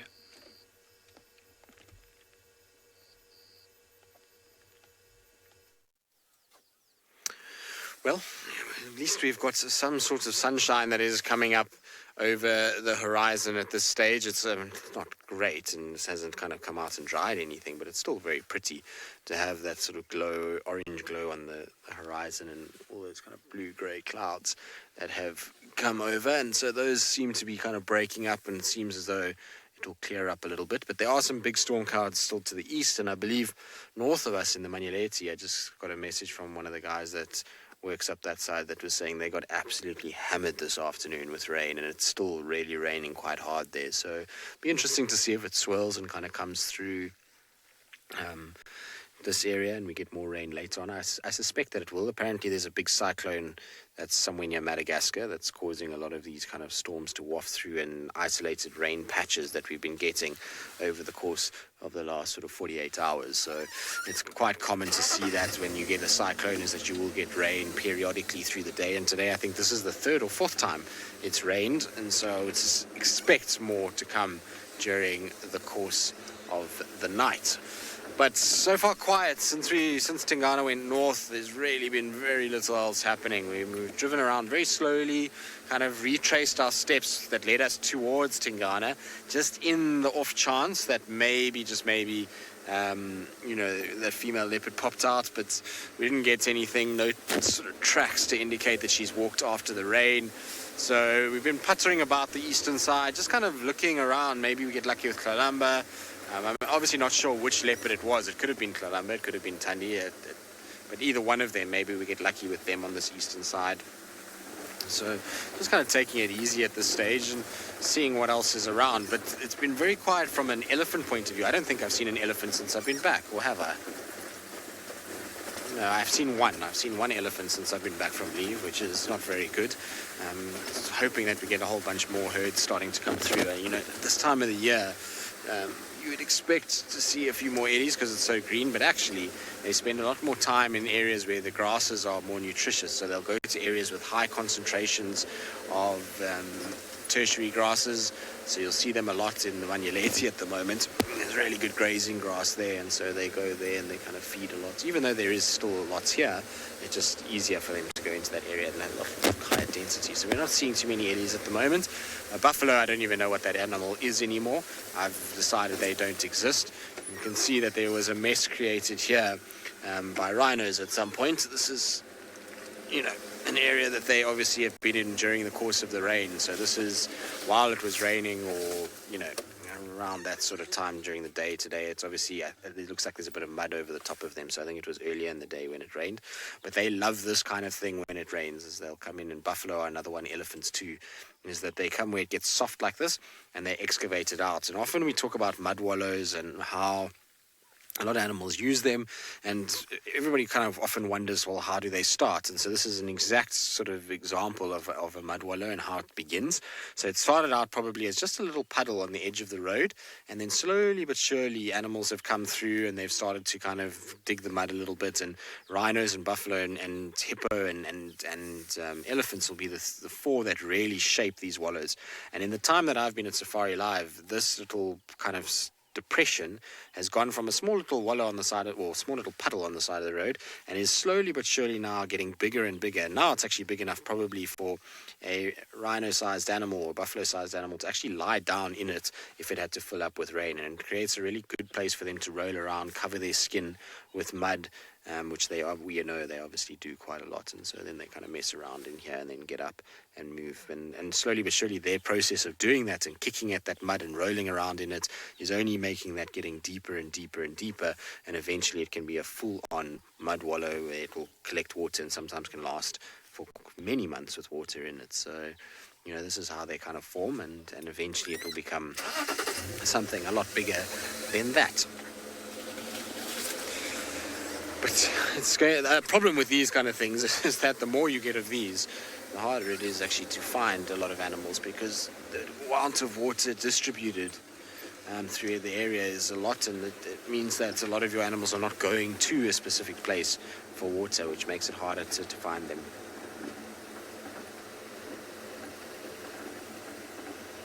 Stacey, no, I haven't actually heard anything, to be honest with you. The last I heard of Mfakazi, must have been, was a while ago now. It was just after we last saw him. Oh, hello, Nyala. There's a Nyala female that we've caught by surprise, who's darting off into the bush, and we're not going to be able to get because of the rain cover. But it must have been just after we last saw him at Buffelshoek Dam. I think he was seen in Buffelshoek, and then since then I haven't heard a single thing about him. And so, I mean, I don't know where he is, and I don't know what's been going on with him. You know, earlier we were talking about leopards of Buffelshoek. I suppose he would be one that would have been included in that, except that there's just been really nothing on him of late. We haven't seen any sort of sign at all. There was a bird sitting here. It's flown away now, unfortunately. It was a redback strike, so it'll be the last of the migrants sort of starting to go away now, I would imagine. Although this late rain might keep a lot of our migratory birds here. Woodland kingfishers certainly are very much quieter than what they were, and numbers are far less. Haven't seen too many of them flying about. And a lot of the other... This rain cover is really messing us around. It's no good for birding at all. Because there's a hoopoe that's right here, but it is such a beautiful shot. I don't know how I'm going to get this, Craig. I don't know. It's like the most relaxed hoopoe ever. Can you see that, Craig? Just over the front left of the car. I don't know if you're going to be able to get it on a lower branch. Just come to your right a bit. So there you can see its head. So my gap is perfect. I'm going to try to go forward a bit, Craig. Let's see if we can maybe get you into a better gap. Just try to keep... The problem is that I've got to keep the car at a certain angle. How's that, Craigie? It's super chilled, this little hoopoe. And it's not flying away at all. Is it behind that branch? So the one branch... Okay, a little bit more forward then. Oh no, it's flown away. Never mind. Birding with the roof is impossible. I just give up now. It's ridiculous. You can't do it. Unfortunately, because you've got bars on both sides, which means you can only have a straight thing, and birds don't like when you drive at them with a straight-on view like this. So, unfortunately, our hoopoe flew away from us. But yes, poor Mfakazi, I don't know where he is these days. I mean, I think there's so many other males around, and he's never been one that's had a real kind of territory. And so, I'm not really sure where he could have ended up, or maybe something has happened to him, but, you know, we do go long periods without hearing about him if he disappears into the Manyeleti a little bit or something like that. Anyway, we'll see. Maybe he'll turn up in the next few weeks. It would be nice to get an update on him. In the meantime, though, talking about updates, send you across to Steve and see how he's been getting on a very quiet afternoon on Djuma. Welcome back, everybody. Well, we managed to get to the den site, the Hyena den of Djuma, of course. And, well, we found June on her way out. She went, come on, and she's walking in the block east from the den. She's been sniffing, and she's just here somewhere. We're following her very gently. This is quite suitable to drive in here at the moment. It's quite sandy soil. We aren't leaving any divots or any ruts. It does make it very difficult with the roof on, though. But I've had many hyenas in the past actually take me to a leopard. So maybe that's what she's doing. Very good chance that she actually was at the den suckling before we got there, because as we got there, she was leaving. So she left the youngsters inside. We didn't find anyone else there or any cubs out. But now she's just given us the slip. Of course, that's what these animals can do from time to time. She was just in front of us a moment ago. Of course, just before you came to us, we had her in view. Now she is gone. Of course, going to see where she's gone to, but it's getting rather thick over there, so I'm going to turn back the way I came.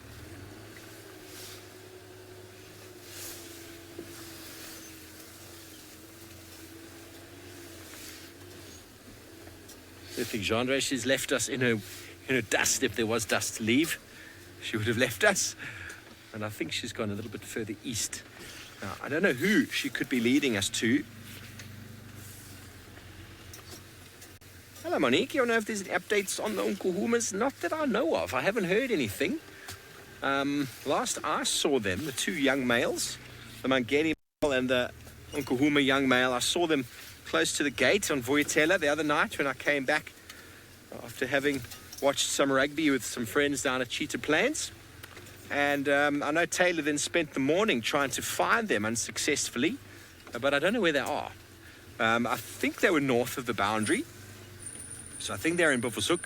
But the Buffelshoek people haven't been saying anything about lions up there, so who knows exactly what's going on.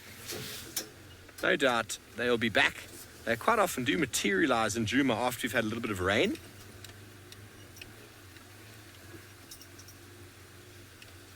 It's all about food, trying to follow animals around, buffalo and the like. And while we've had nice rainfall over the last couple of months, some really nice vegetation and grass coming through. Sorry about that, Jeandre. Okay, well, I think I've lost her officially. Just going to go a little bit further north this way. We'll pop out there. A few nice termite mounds. Checking a couple of these marula trees. There could be a leopard with a kill in one of them.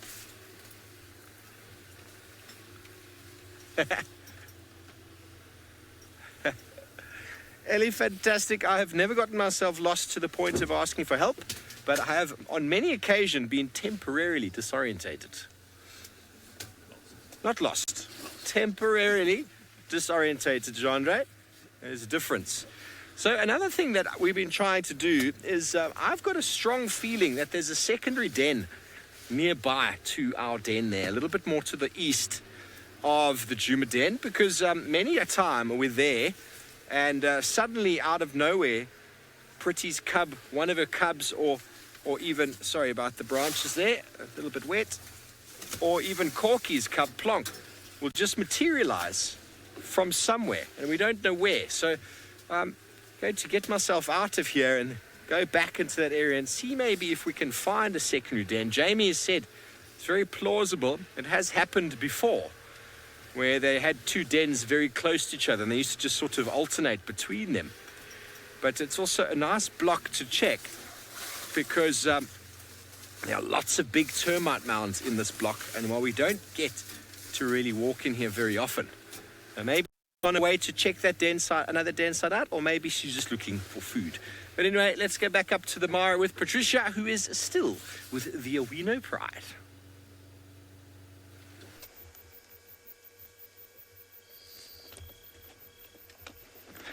Thank you, Stephanie. Well, I am still hanging out here with the little flufflings, having a grand old time watching these ones just play about, annoy mum a little bit, and even annoy the rest of the pride. So there has been a bit of snarking amongst the pride. Now it's been towards one of the lionesses and another male. They just aren't showing the most loving emotions towards the little cubs. They have been, kind of snapping at them and showing them a bit of discipline, and this in turn is causing the mum to lash out at them. So there's been a little bit of drama amongst the den down here. You can see them down in that right-hand corner there. Nice little kicks and bites and scratches. Of course, this is playful now, but it is actually a very important part of their maturity and once they grow up, because it's all fun and games now, but this may very well be a real-life situation for them one day where they will have to fight, whether it be another male amongst themselves or even trying to bring down a prey item. Just like me and my brothers, we used to always be getting in fights.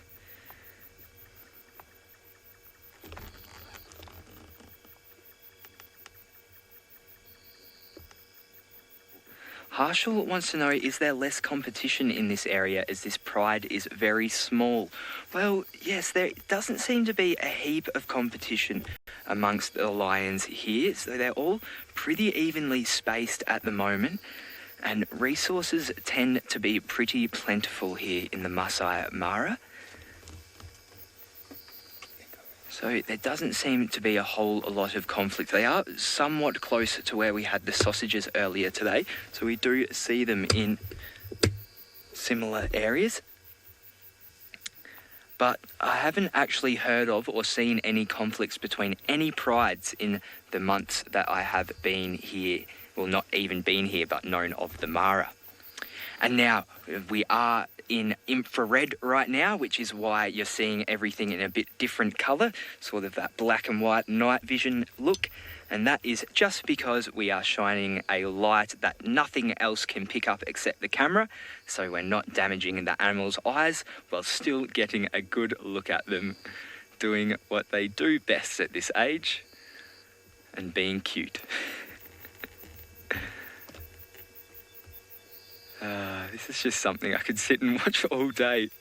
There's no real winners or losers or anything like that. It's just pure play, and it's great. It's great to watch, and it's great to be a part of. I'm very blessed and very happy to be here tonight.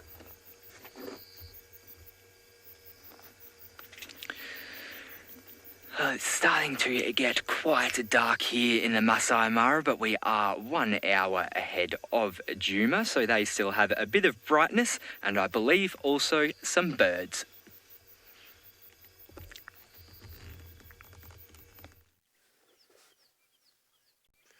Well, it's not only dark there, or getting quite dark there, it's getting quite dark here too. With the thick cloud cover on the western side, there's not much light left, and it really is starting to get quite dingy. But we finally managed to get a bird on camera with these silly roofs on, and there's a beautiful Wahlberg's eagle, a pale form version of a Wahlberg's. These guys, the last few of them that are around, I don't think they'll be here much longer. I was just talking about migratory birds and the movement of them, and I would imagine that this is would be the last kind of ones that are around. Generally leave by now, and then they start heading up obviously into North Africa, and then head that way. There's actually a very cool bird that you can follow, a Wahlberg's eagle that was tagged in I think it was near Auckland somewhere, Auckland Gate, which is not far from where we are, and you can actually follow its GPS points. Listen.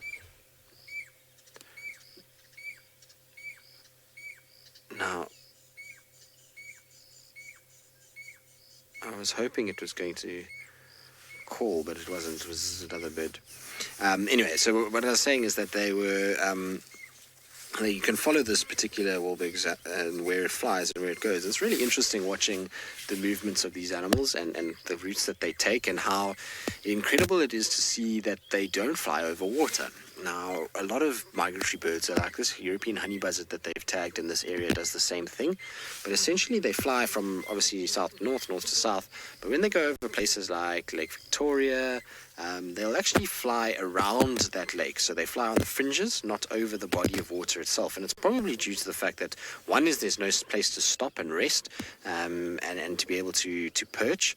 The second thing is that food availability is obviously a little bit more tricky over water sources. And so you find when these birds come down, go to the edges, and then they fly along like that. And so they do these big loops around, which obviously adds time to their migration and more energy, but at the end of the day seems to be the way that it does. And that is very different to the way a swallow will migrate. Swallows are actually quite fine to fly over water points. They don't really worry too much, and that's because swallows will do their entire migratory journey without, or some swallows will, without actually stopping. So they won't actually be able to kind of, they don't have to perch or land.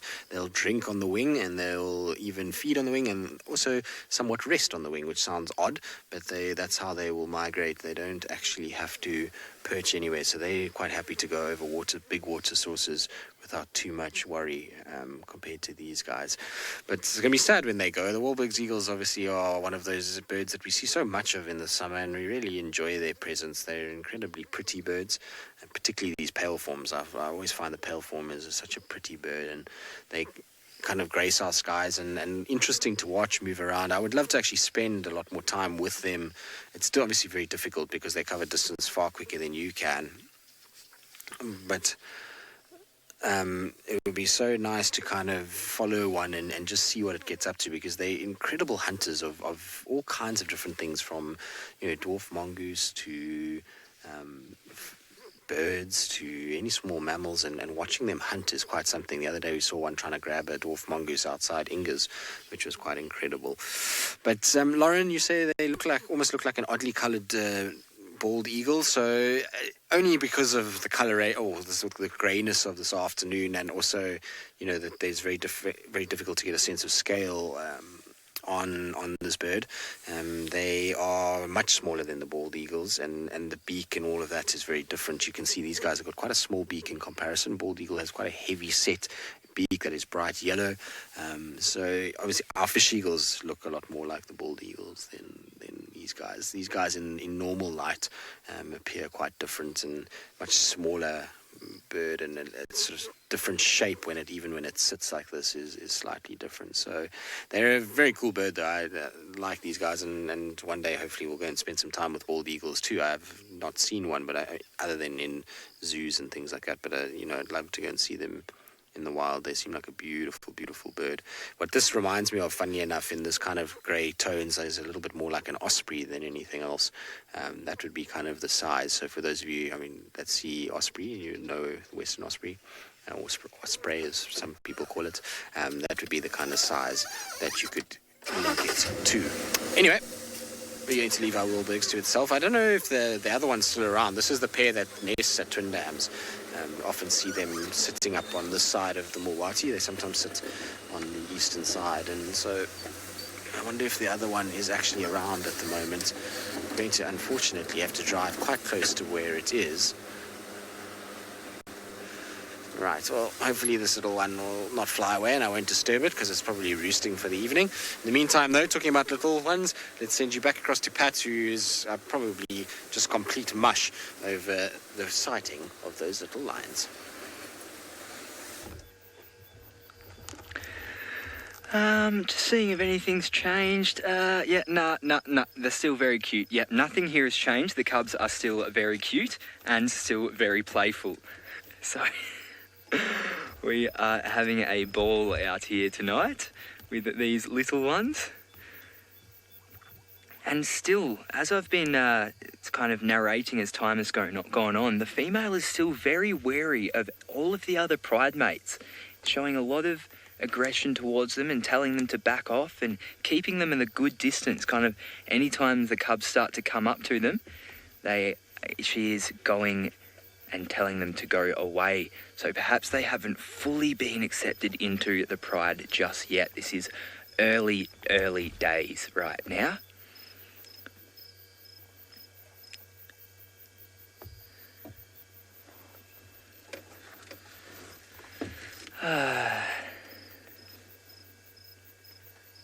So the Arowino Pride is definitely one of the smaller ones we have here in the Mara. The Olololo's definitely one of the biggest, and the sausages kind of sitting in that mid-range, although they have added quite a few more little ones.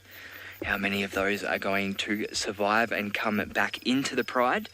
I couldn't confidently say right now. It's a tough life for a young lion. That first year is a real tough battle. And then after the first kind of 2 to 3 years old isn't that bad for lions. They have it pretty good. And then after that, their mortality rates, especially for males, start to rise again because of that conflict with other males and the nomadic search, going out onto their own. It's a very tough test. And they either don't survive or they come out a man. Much like many of the rituals that, well, one of them being the Aboriginals back in Australia, one of the tribes back there. They send a kid off into the bush with a spear, and if they return a man.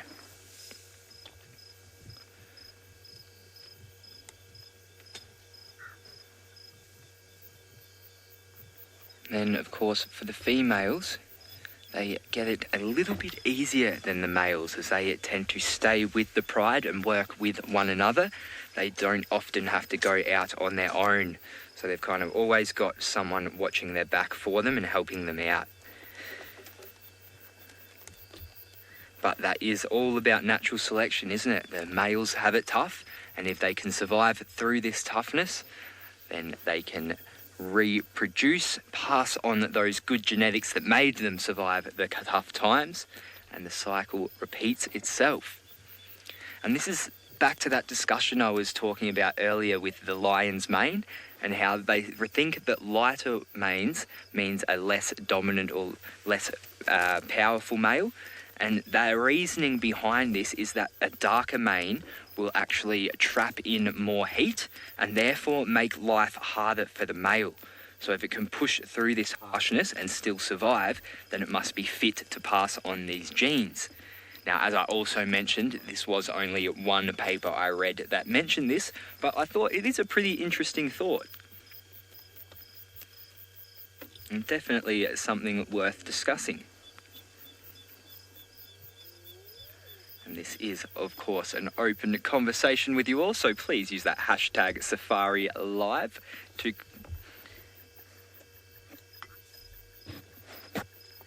Joy is asking whether this female is showing aggression to all the other lions or just the young adult. Well, I have seen her chase away all of the 3 lions that are present right now. So that's, yeah, all of them, the young male and the 2 other lionesses. There is one other lioness, but she was sitting kind of behind us, and I cannot see her right now, but she is not near the pride right now. So it's a bit strange, but I'm sure all is well here.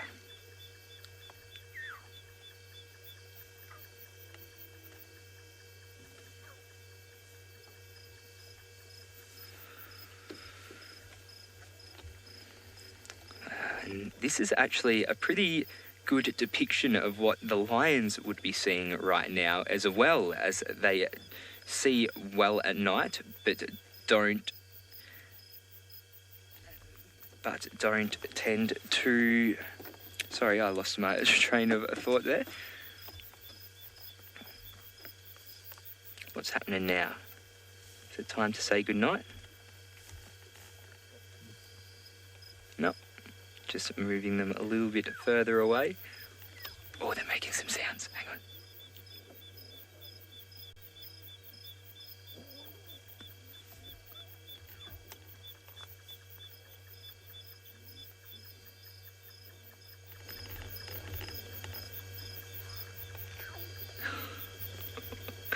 I hope you all were able to hear that, those cute little squeaks.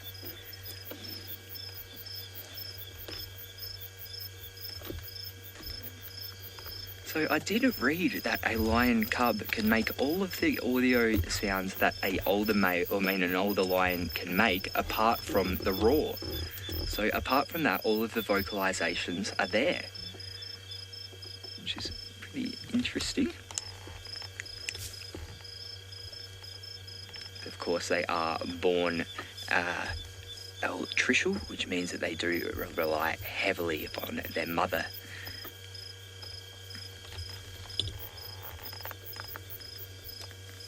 Gizmo wants to know, why do the cubs' eyes glow at night? Well, they're not actually glowing. That is just the infrared camera.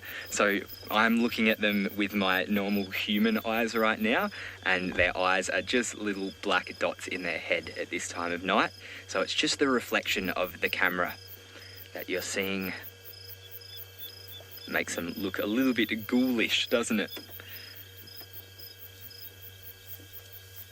But that reflection in the eyes does come in handy, especially when looking at for servals. You'll quite often notice a serval's eyes before you'll see anything else. Serval being a small, kind of cheetah-looking cat. One of the small cats rather than the big cats that we get out here. Oh, no. So it looks like the cubs have disappeared behind this bush here, and I don't want to reverse around because I believe there is still lion behind me, so I'm just going to go forward and around to try and get a better view here. So just bear with me while I do this. 2 seconds. Well, I'm sure you would probably much prefer to see Tristan with a hyena than me do this. So whilst I am doing this, let's go and do that very thing.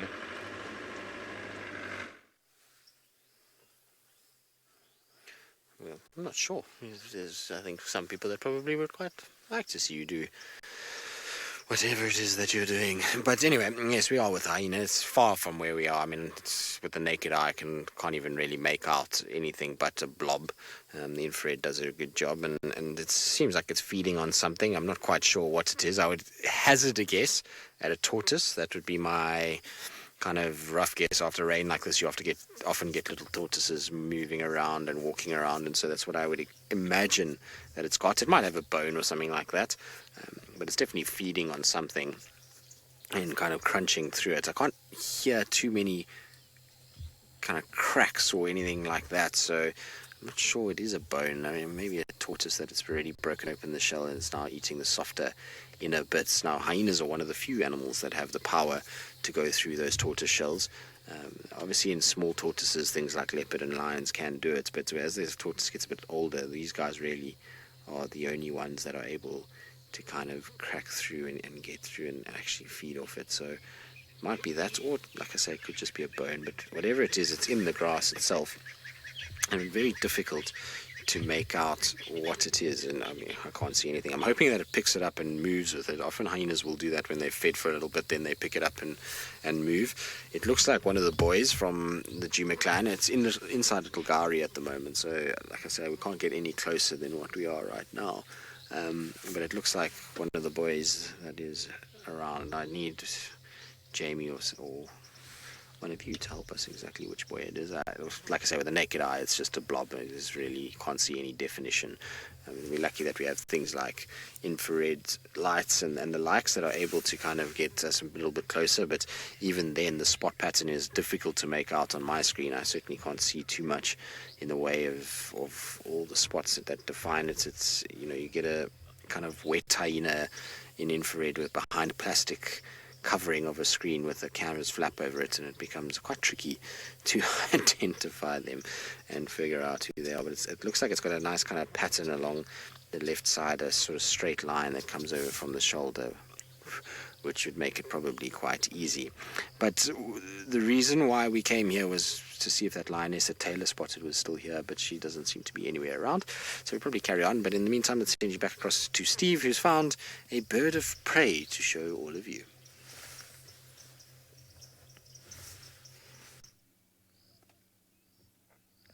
Thanks, Justin. Well, look at what we found, everybody. A beautiful silhouette of what is an African hawk eagle. Well, there goes one, and there goes the other one.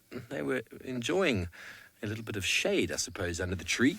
Probably got very wet a long time ago, and, well, you just came in time, and now they've flown off. But anyway, beautiful birds. White chest with some flecks of white here, flecks of black, and then invariably an overall dark appearance. Often seen in pairs because they hunt together as a pair. But sadly, they didn't want to stay around for much longer. Okay, so some fresh hyena tracks here. Tristan's with the hyena. We managed to find June again after we got out of that block. But she then lost us again. Don't think she knew where she was going. Everywhere but where we were. She zip, zip, zip, zip. So we're coming around now onto the area where Jandre and I got completely saturated yesterday morning on walk. And we may be hoping to see if we can get any sign of maybe Hukumuri or Shadulu coming in at any stage. But also there were so many elephants around here this morning. It would be nice to have a look at some of them in the IR, wouldn't it? Yes.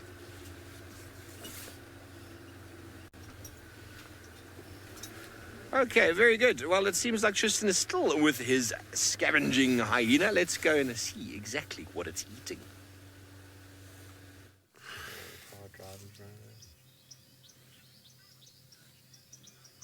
well, not for much longer. Unfortunately, our hyena is wandering off deeper into Little Gowrie and is starting to move away. You can see it's got its typical little hyena waddle as it walks along the road, ears kind of going back and forth. And I find a lot of the animals will use the road a lot more in summer. It's quite interesting. It's because it gets so thick, a lot of the animals actually don't like walking through all that grass.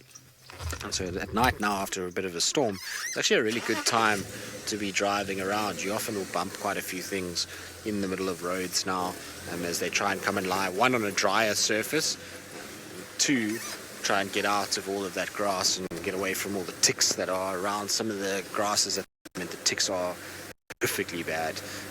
If you drive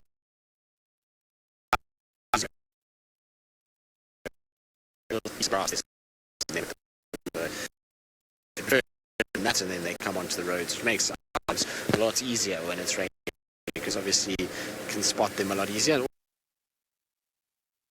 Tracking is almost non-existent due to the fact that the roads become so hard. So it's nice when they just lie in the road. Now I believe that we don't have signal at all, so that I need to go stationary, which is not ideal at all.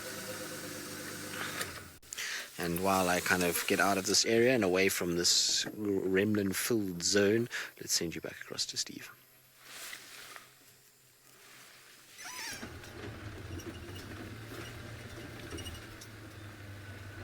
Well, everybody, sorry about Tristan's signal issues there.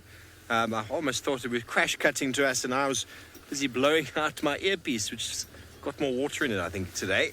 And John was asking, what did you do? And I'm like, John, I got very wet today. I've been sitting out here. I've still got my poncho on. I've got to clean my ears, he says. I should leave them dirty so I can't hear what he says to me. Anyway, I wonder what hyena that is that Tristan's got. I wonder indeed. I'm slowly learning how to identify them. I think I'm doing quite well with the females lately, but sure, the males not so well. I was having a long chat with Jamie this morning, and she says she's on it. She'll be doing one soon for the use of male identification, because I think, well, I struggle. And watching her safariLIVE's episode about a month or so ago, when she really went through how to identify the females, has really worked for me. So if you didn't watch that, you should go back and watch it again. I can't remember what episode, but about a month or so ago. A very good episode on hyena. Tristan is the leopard ID expert. There's certain leopards I see and immediately I know them, if I see them. If I see them and they don't somehow sneak past me. I reenacted it with Jean-Do just now before we left, when we left the den site. I was going, this is what happened. And he fully understands how it could have happened. Don't you, Jean-Do? No, he doesn't. I'm only joking. He thought it was laughable. Anyway, Puma, you want to know if we could find some snakes? I would try find you a snake. But the temperature's quite low, so there's a very good chance that the snakes are going to be very slow moving. But rains do encourage frogs, and there's a few. There's 3 hyena tracks on this road now. They do encourage frogs, so summer snakes are quite sort of loving of frogs. They like moving around looking for frogs, but invariably cold weather slows them slithering down. But maybe I'll keep my eyes peeled for a boomslang, because that's probably the only snake we'd be able to find at this time of night. Puff adders could be in the road, Mozambique and spitting cobras, but as I said, because it's quite cool, they're probably stuck somewhere moving very slowly, or probably with a belly full of rodents or frogs at the moment, because, I can't hear a single frog anywhere. Normally after rainfall, the frogs are going absolutely ballistic. Okay, so this is the area where we had 60-odd, 70-odd elephants this morning. It was a magical encounter. We were very blessed. Managed to position ourselves in such a way that the rain didn't do too much wetting of us. Only me, not Jean-Do, because he's covered under this wonderful roof you have over here. Chuckle, chuckle, he says. Well, chuckle, chuckle is not saying anything, is it?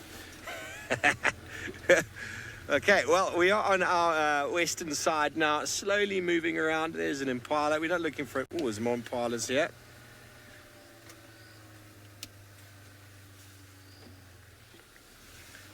Wilder Lane, no news at all of Djuma, the hyena. I don't know what she looks like, to be honest. Have you had any news? So I think it is almost time for us to go to the infrared spectrum, Nina, if you wouldn't mind. And then also we're going to check if our FLIR image is going to be working in the next little while. The rain has abated enough for us to finally plug it in. Okay, so we're going to go to infrared and look at some Impala here. They're all clustered together in the open. The rain has stopped, the wind, it's very still, very quiet. And the Impala have survived another day, but not yet another night. You'll notice it's starting to happen now. The females are accumulating in groups, moving into areas of suitable vegetation, suitable food for themselves, and now the males are starting to demarcate their territories, starting to prepare for the imminent rut that's going to be happening in the next month or two. There'll be a whole lot of new baby Impalas around in 7 to 8 months. You see, these are all females here. You can tell that the rut is starting to happen when you start finding no males at all in the herds.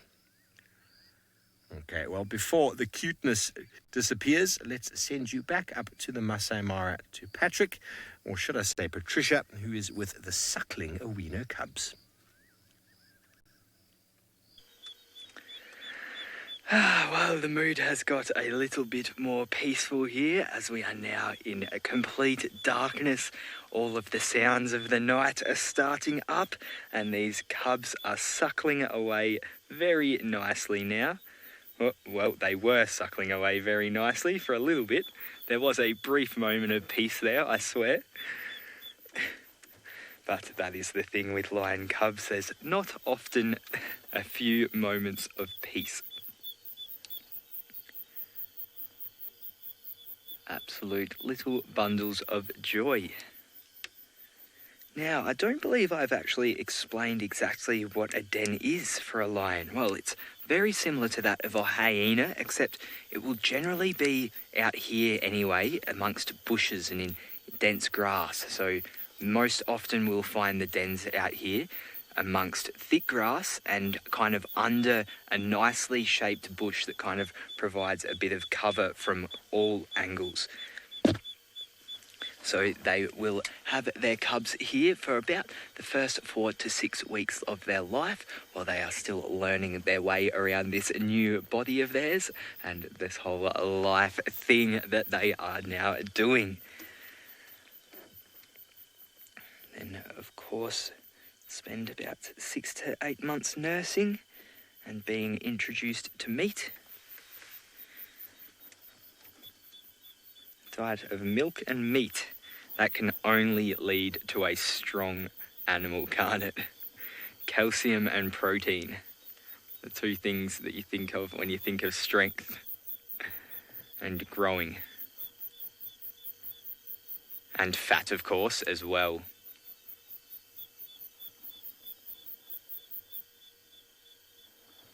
Mila Moo wants to know how they hide their cubs when they go hunting. Well, that's just what I was explaining about then. They need to choose a good spot that has a nice bit of cover, because if it does get stumbled upon while they're out hunting by something such as a hyena or perhaps a jackal or any other opportunistic predator, then they will get snatched up and eaten, unfortunately. So this is another reason why the cubs are so vulnerable. You don't really often think of lions being prey for an animal, but when they are this little, it can be a real concern. So that's why a real nice den site needs to be chosen. That's also why you'll see that if they're not content with a den site, or whether a den site's been stumbled upon by one or too many animals, then they will definitely move it. So it's not always just the one den site. Again, much like hyenas.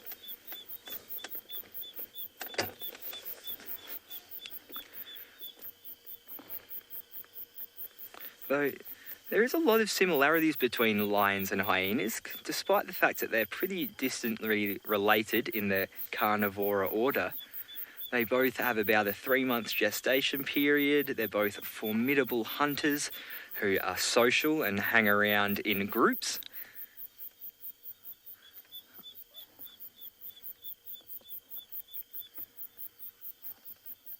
And a lovely preferred prey item of the lion is, of course, the well-known and abundant Impala. And I believe that Stevovo has some all the way down in South Africa. Let's go check it out.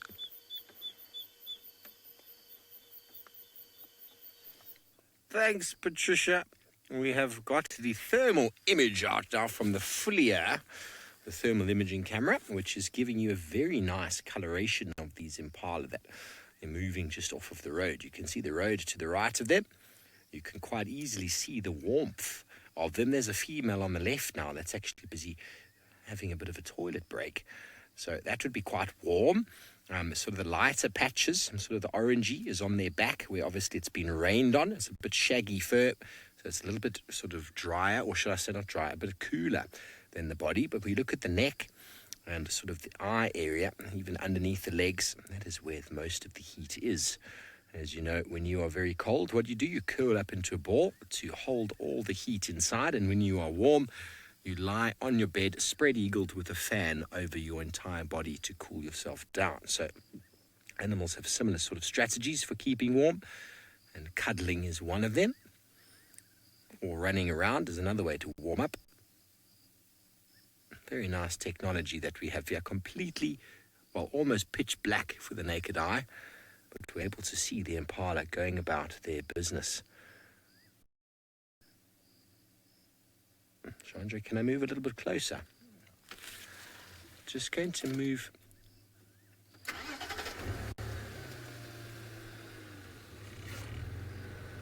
Okay, so just to get back to Intima, everybody, as we just move a little bit further up, as we can't zoom with the FLIR, it doesn't work. Well, it does, but it just takes, it's a very tricky process.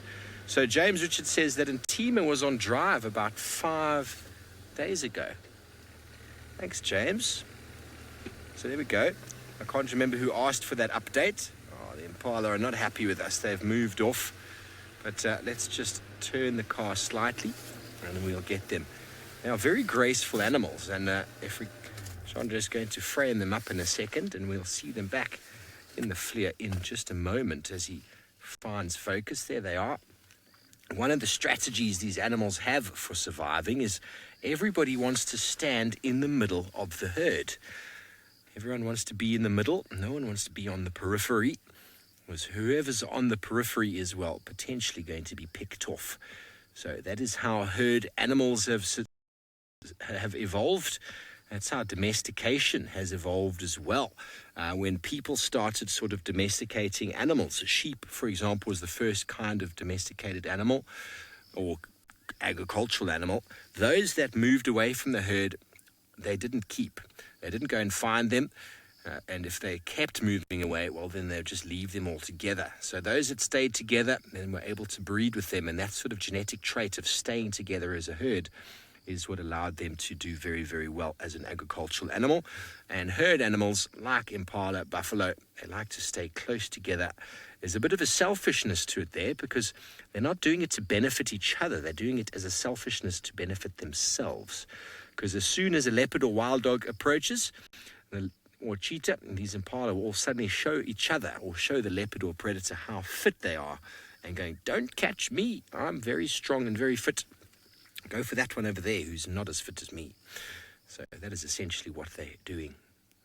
Right now, it seems like there's a bit of grooming, a bit of leg kicking, shaking of the body.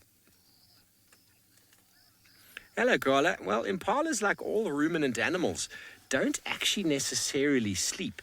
They'll go through bouts of feeding, and they'll fill their belly with food, and then they'll either stand or they'll sit down in the shade or in the open, and then they'll ruminate. And a ruminating animal is almost like a meditating yogi in the fact that their body rests and their brain is completely switched off, because everything's automatic.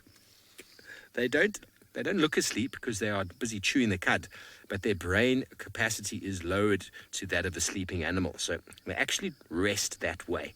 Not like elephants and rhinos and us who have to physically put ourselves down for hours on end.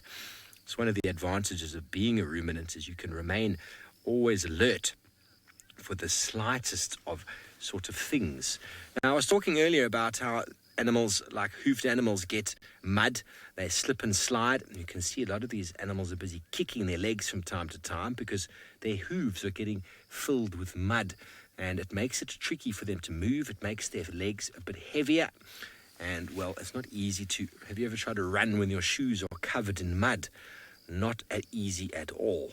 But they've been out in the open. It seems as if they're slowly moving down towards the thickets, or maybe there's something around the corner we don't know about. We haven't heard an alarm call.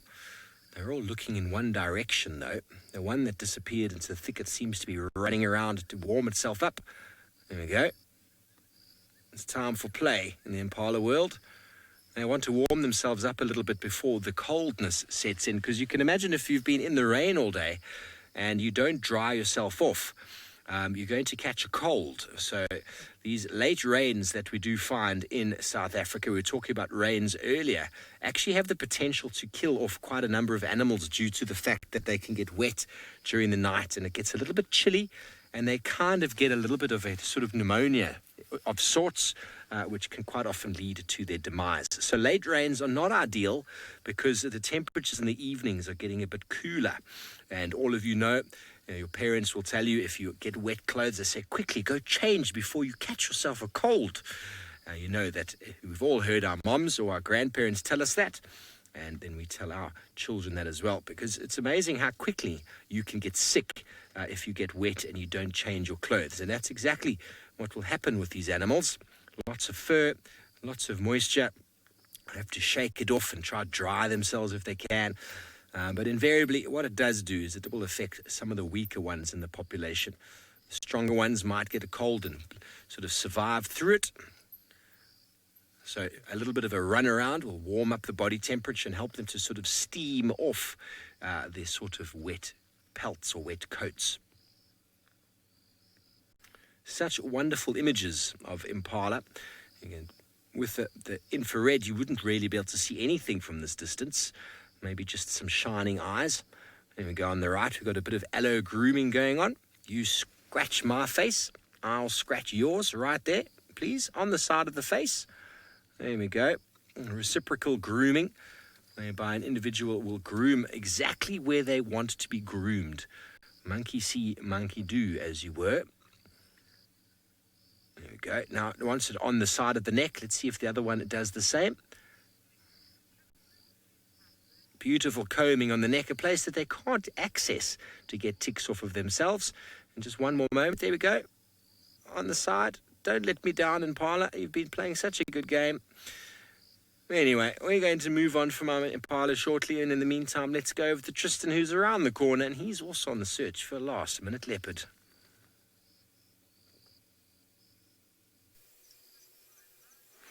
Well, we've stumbled into an antelope of our own, so well, there's impalas in some areas. We've got Kudu, which I haven't seen too many of lately. But you can see this female Kudu. She's out by herself at the moment. I didn't see any others. It's obviously quite dark, and as soon as we saw her, we turned the lights off.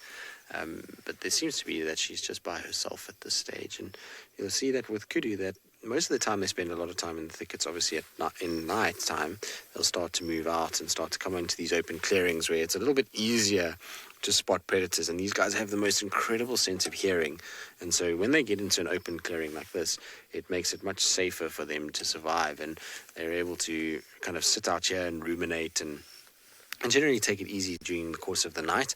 And as soon as the sun starts to kind of come up and it starts to get a little bit lighter, then you find these guys start moving off into the thickets once again. But aren't they beautiful? I always enjoy how big their ears are. They're one of those antelope that have massive, massive ears in relation to their body, probably more so than anybody else. And I always just think that they're very pretty animals. In fact, the whole family, Nyala, Kudu, Bushbuck, all the males are so impressive with their horns, and then they've got these large kind of bodies with beautiful patterns on them, eland to a degree as well. Quite exotic looking creatures if you think about it. And See, very alert though. There's a lot of noise that's going to be around from all the insects that are moving. You can hear insects kind of flying all over the place, and so that, and I would imagine that's why it's kind of just listening out of our presence here. Many times could you know that if we stop for long periods of time, potentially there could be a predator around, and so they often are a lot more wary when we stop our vehicle for long periods. But look at how that constantly is turning and listening and trying to figure out what's going on around. I'm very surprised though that it's by itself. I don't see any sign of any others close by, which is interesting. Generally, kudu are herd animals. Very, very, very seldom do you see a female kudu like this on its own. They mostly try and kind of be in small groupings together. When they do separate out, it's often when they are giving birth and then have a little one, and they look after that little one for a few days, but there's no sign of even a baby kudu here, or that she's heavily pregnant. So maybe the rest of the herd has just passed through and they're already on the other side. There's a more of a kind of clearing towards the north of where the way that she's basically facing, and maybe some of them have cleared those trees there and out of the range of our infrared light and are sitting that side. So maybe that's where they've gone. Anyway, let's carry on. She's starting to drift off onto the edge of where we can actually see. So we're going to carry on. I'm going to get my spotlight back out again, because otherwise I'm not going to see anything and we're going to have a crash. Monique, you also wondering where her herd is? Oh, there they are. They're down further down at the bottom here. I've just found the rest of them. So not to panic. She's part of a herd. The rest are down at the edge of this clearing, slowly starting to come out. There's one. They look quite aware, so maybe it's just each other that's making them a little bit kind of nervous at this stage. But the other one is over here. She's not as relaxed. And no, she's jogging off now. She obviously thinks that we're going to be some sort of threat to her. You see, she's just stopped behind that bush there. Unfortunately, the infrared reflects quite heavily off the bush in front. But there you can see her. She's kind of listening and a lot more nervous than the other one was, that's for sure. And ran up in the right way. Oh, Craig, look what we've got on our dashboard. Who's very active. What are you doing? See it here, Craig. You might need your infrared for it. Oh, no, don't go that way. Hold on, Craigie.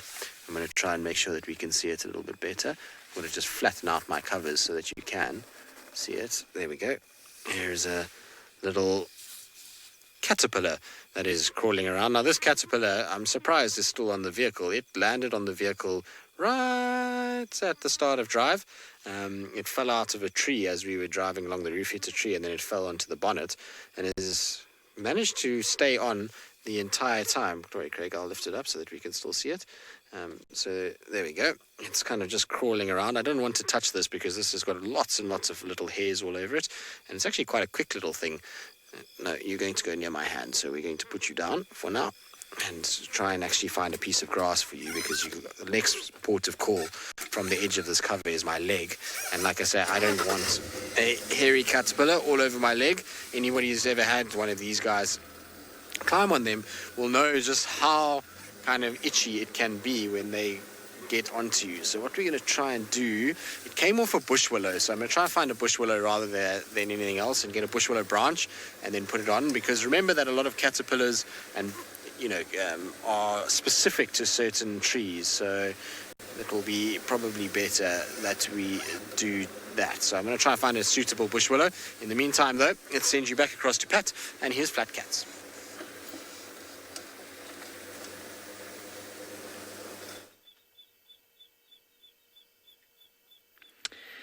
Well, all has truly settled down now. We haven't had any movement out of the cubs. They have been resting very nicely there for us, being nice, peaceful little cubs now. So it kind of suits the mood perfectly. It's a nice, still, quiet night, only that very slight lick of breeze coming through, and otherwise it is a perfect night. There's not even really that many clouds out tonight, which is very unusual for this time of the year.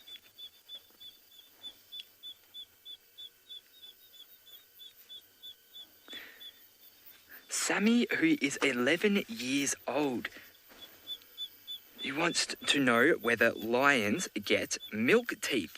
So for anyone who doesn't know, milk teeth are the teeth that when you were young, you had your first set of teeth, and when you lose them, that new set of teeth is termed your adult teeth. So the milk teeth is the set that you lose. So in lions, they will also have this same kind of process where they have these milk teeth that they will eventually lose by about kind of 2 months, or maybe a bit even after 2 months old. So they just have these tiny little milk teeth up until then. And then as they start to grow and develop, the other teeth start to come through. So they're not the same as you and me when we were younger in that they're exactly the same as the other set of teeth. These ones are much smaller. But if they were to give you a nip, I'm sure it would still hurt quite a bit. So the lions have definitely settled down now, and it's time to start winding down for the night, and I believe they have had the same idea too. And it's actually making me pretty sleepy watching them start to relax for the night.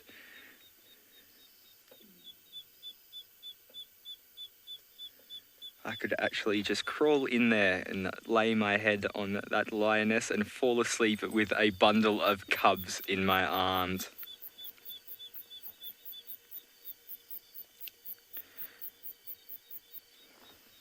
Djuma saying that she I just didn't quite catch that one. Djuma definitely said something, but what that was, I just didn't catch it.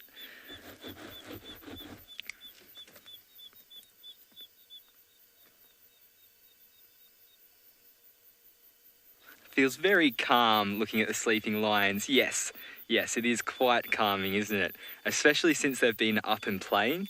You know, you kind of feel that excitement. You feel that little rush when they're up and about and playing, and you're kind of almost on the same level as them. And now that we're seeing them winding down, and to be able to do that with them, it's, as I was saying just before, I kind of feel like falling asleep with them right now. It's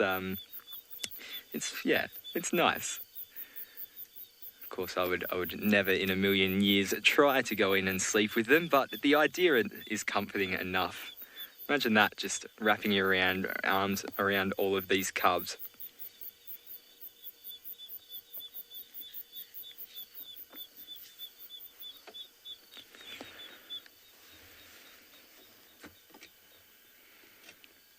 Just going to stay quiet for a little bit while we enjoy the sounds of the night and these lions sleeping. Try and bring you all onto my relaxed level if you're not there already.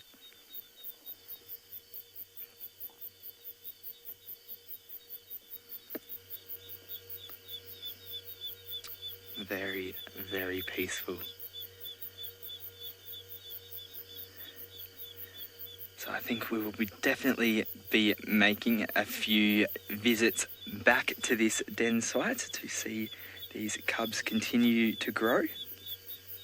Although I do think they will almost be at that stage soon where they start to leave the den. So it's going to be interesting to follow their lives. That's the best thing about being around cubs, is knowing that you can follow each step of their way and really get to know them, get to know their personality, which is something I absolutely love out here, is seeing all the different personalities amongst animals and seeing that they are much more like us than we actually know. Well, I have had an absolutely magnificent drive today. Well done to Stivovo and Tristan down in Djuma, finding both leopard and hyena. So we've had a lot of high-profile, happy, awesome sightings today. So don't forget, we will be back in the morning for our sunrise drive at 5 a.m. 5:30 a.m. South African time. So we hope to see you all then. Have a great night, and we'll see you tomorrow.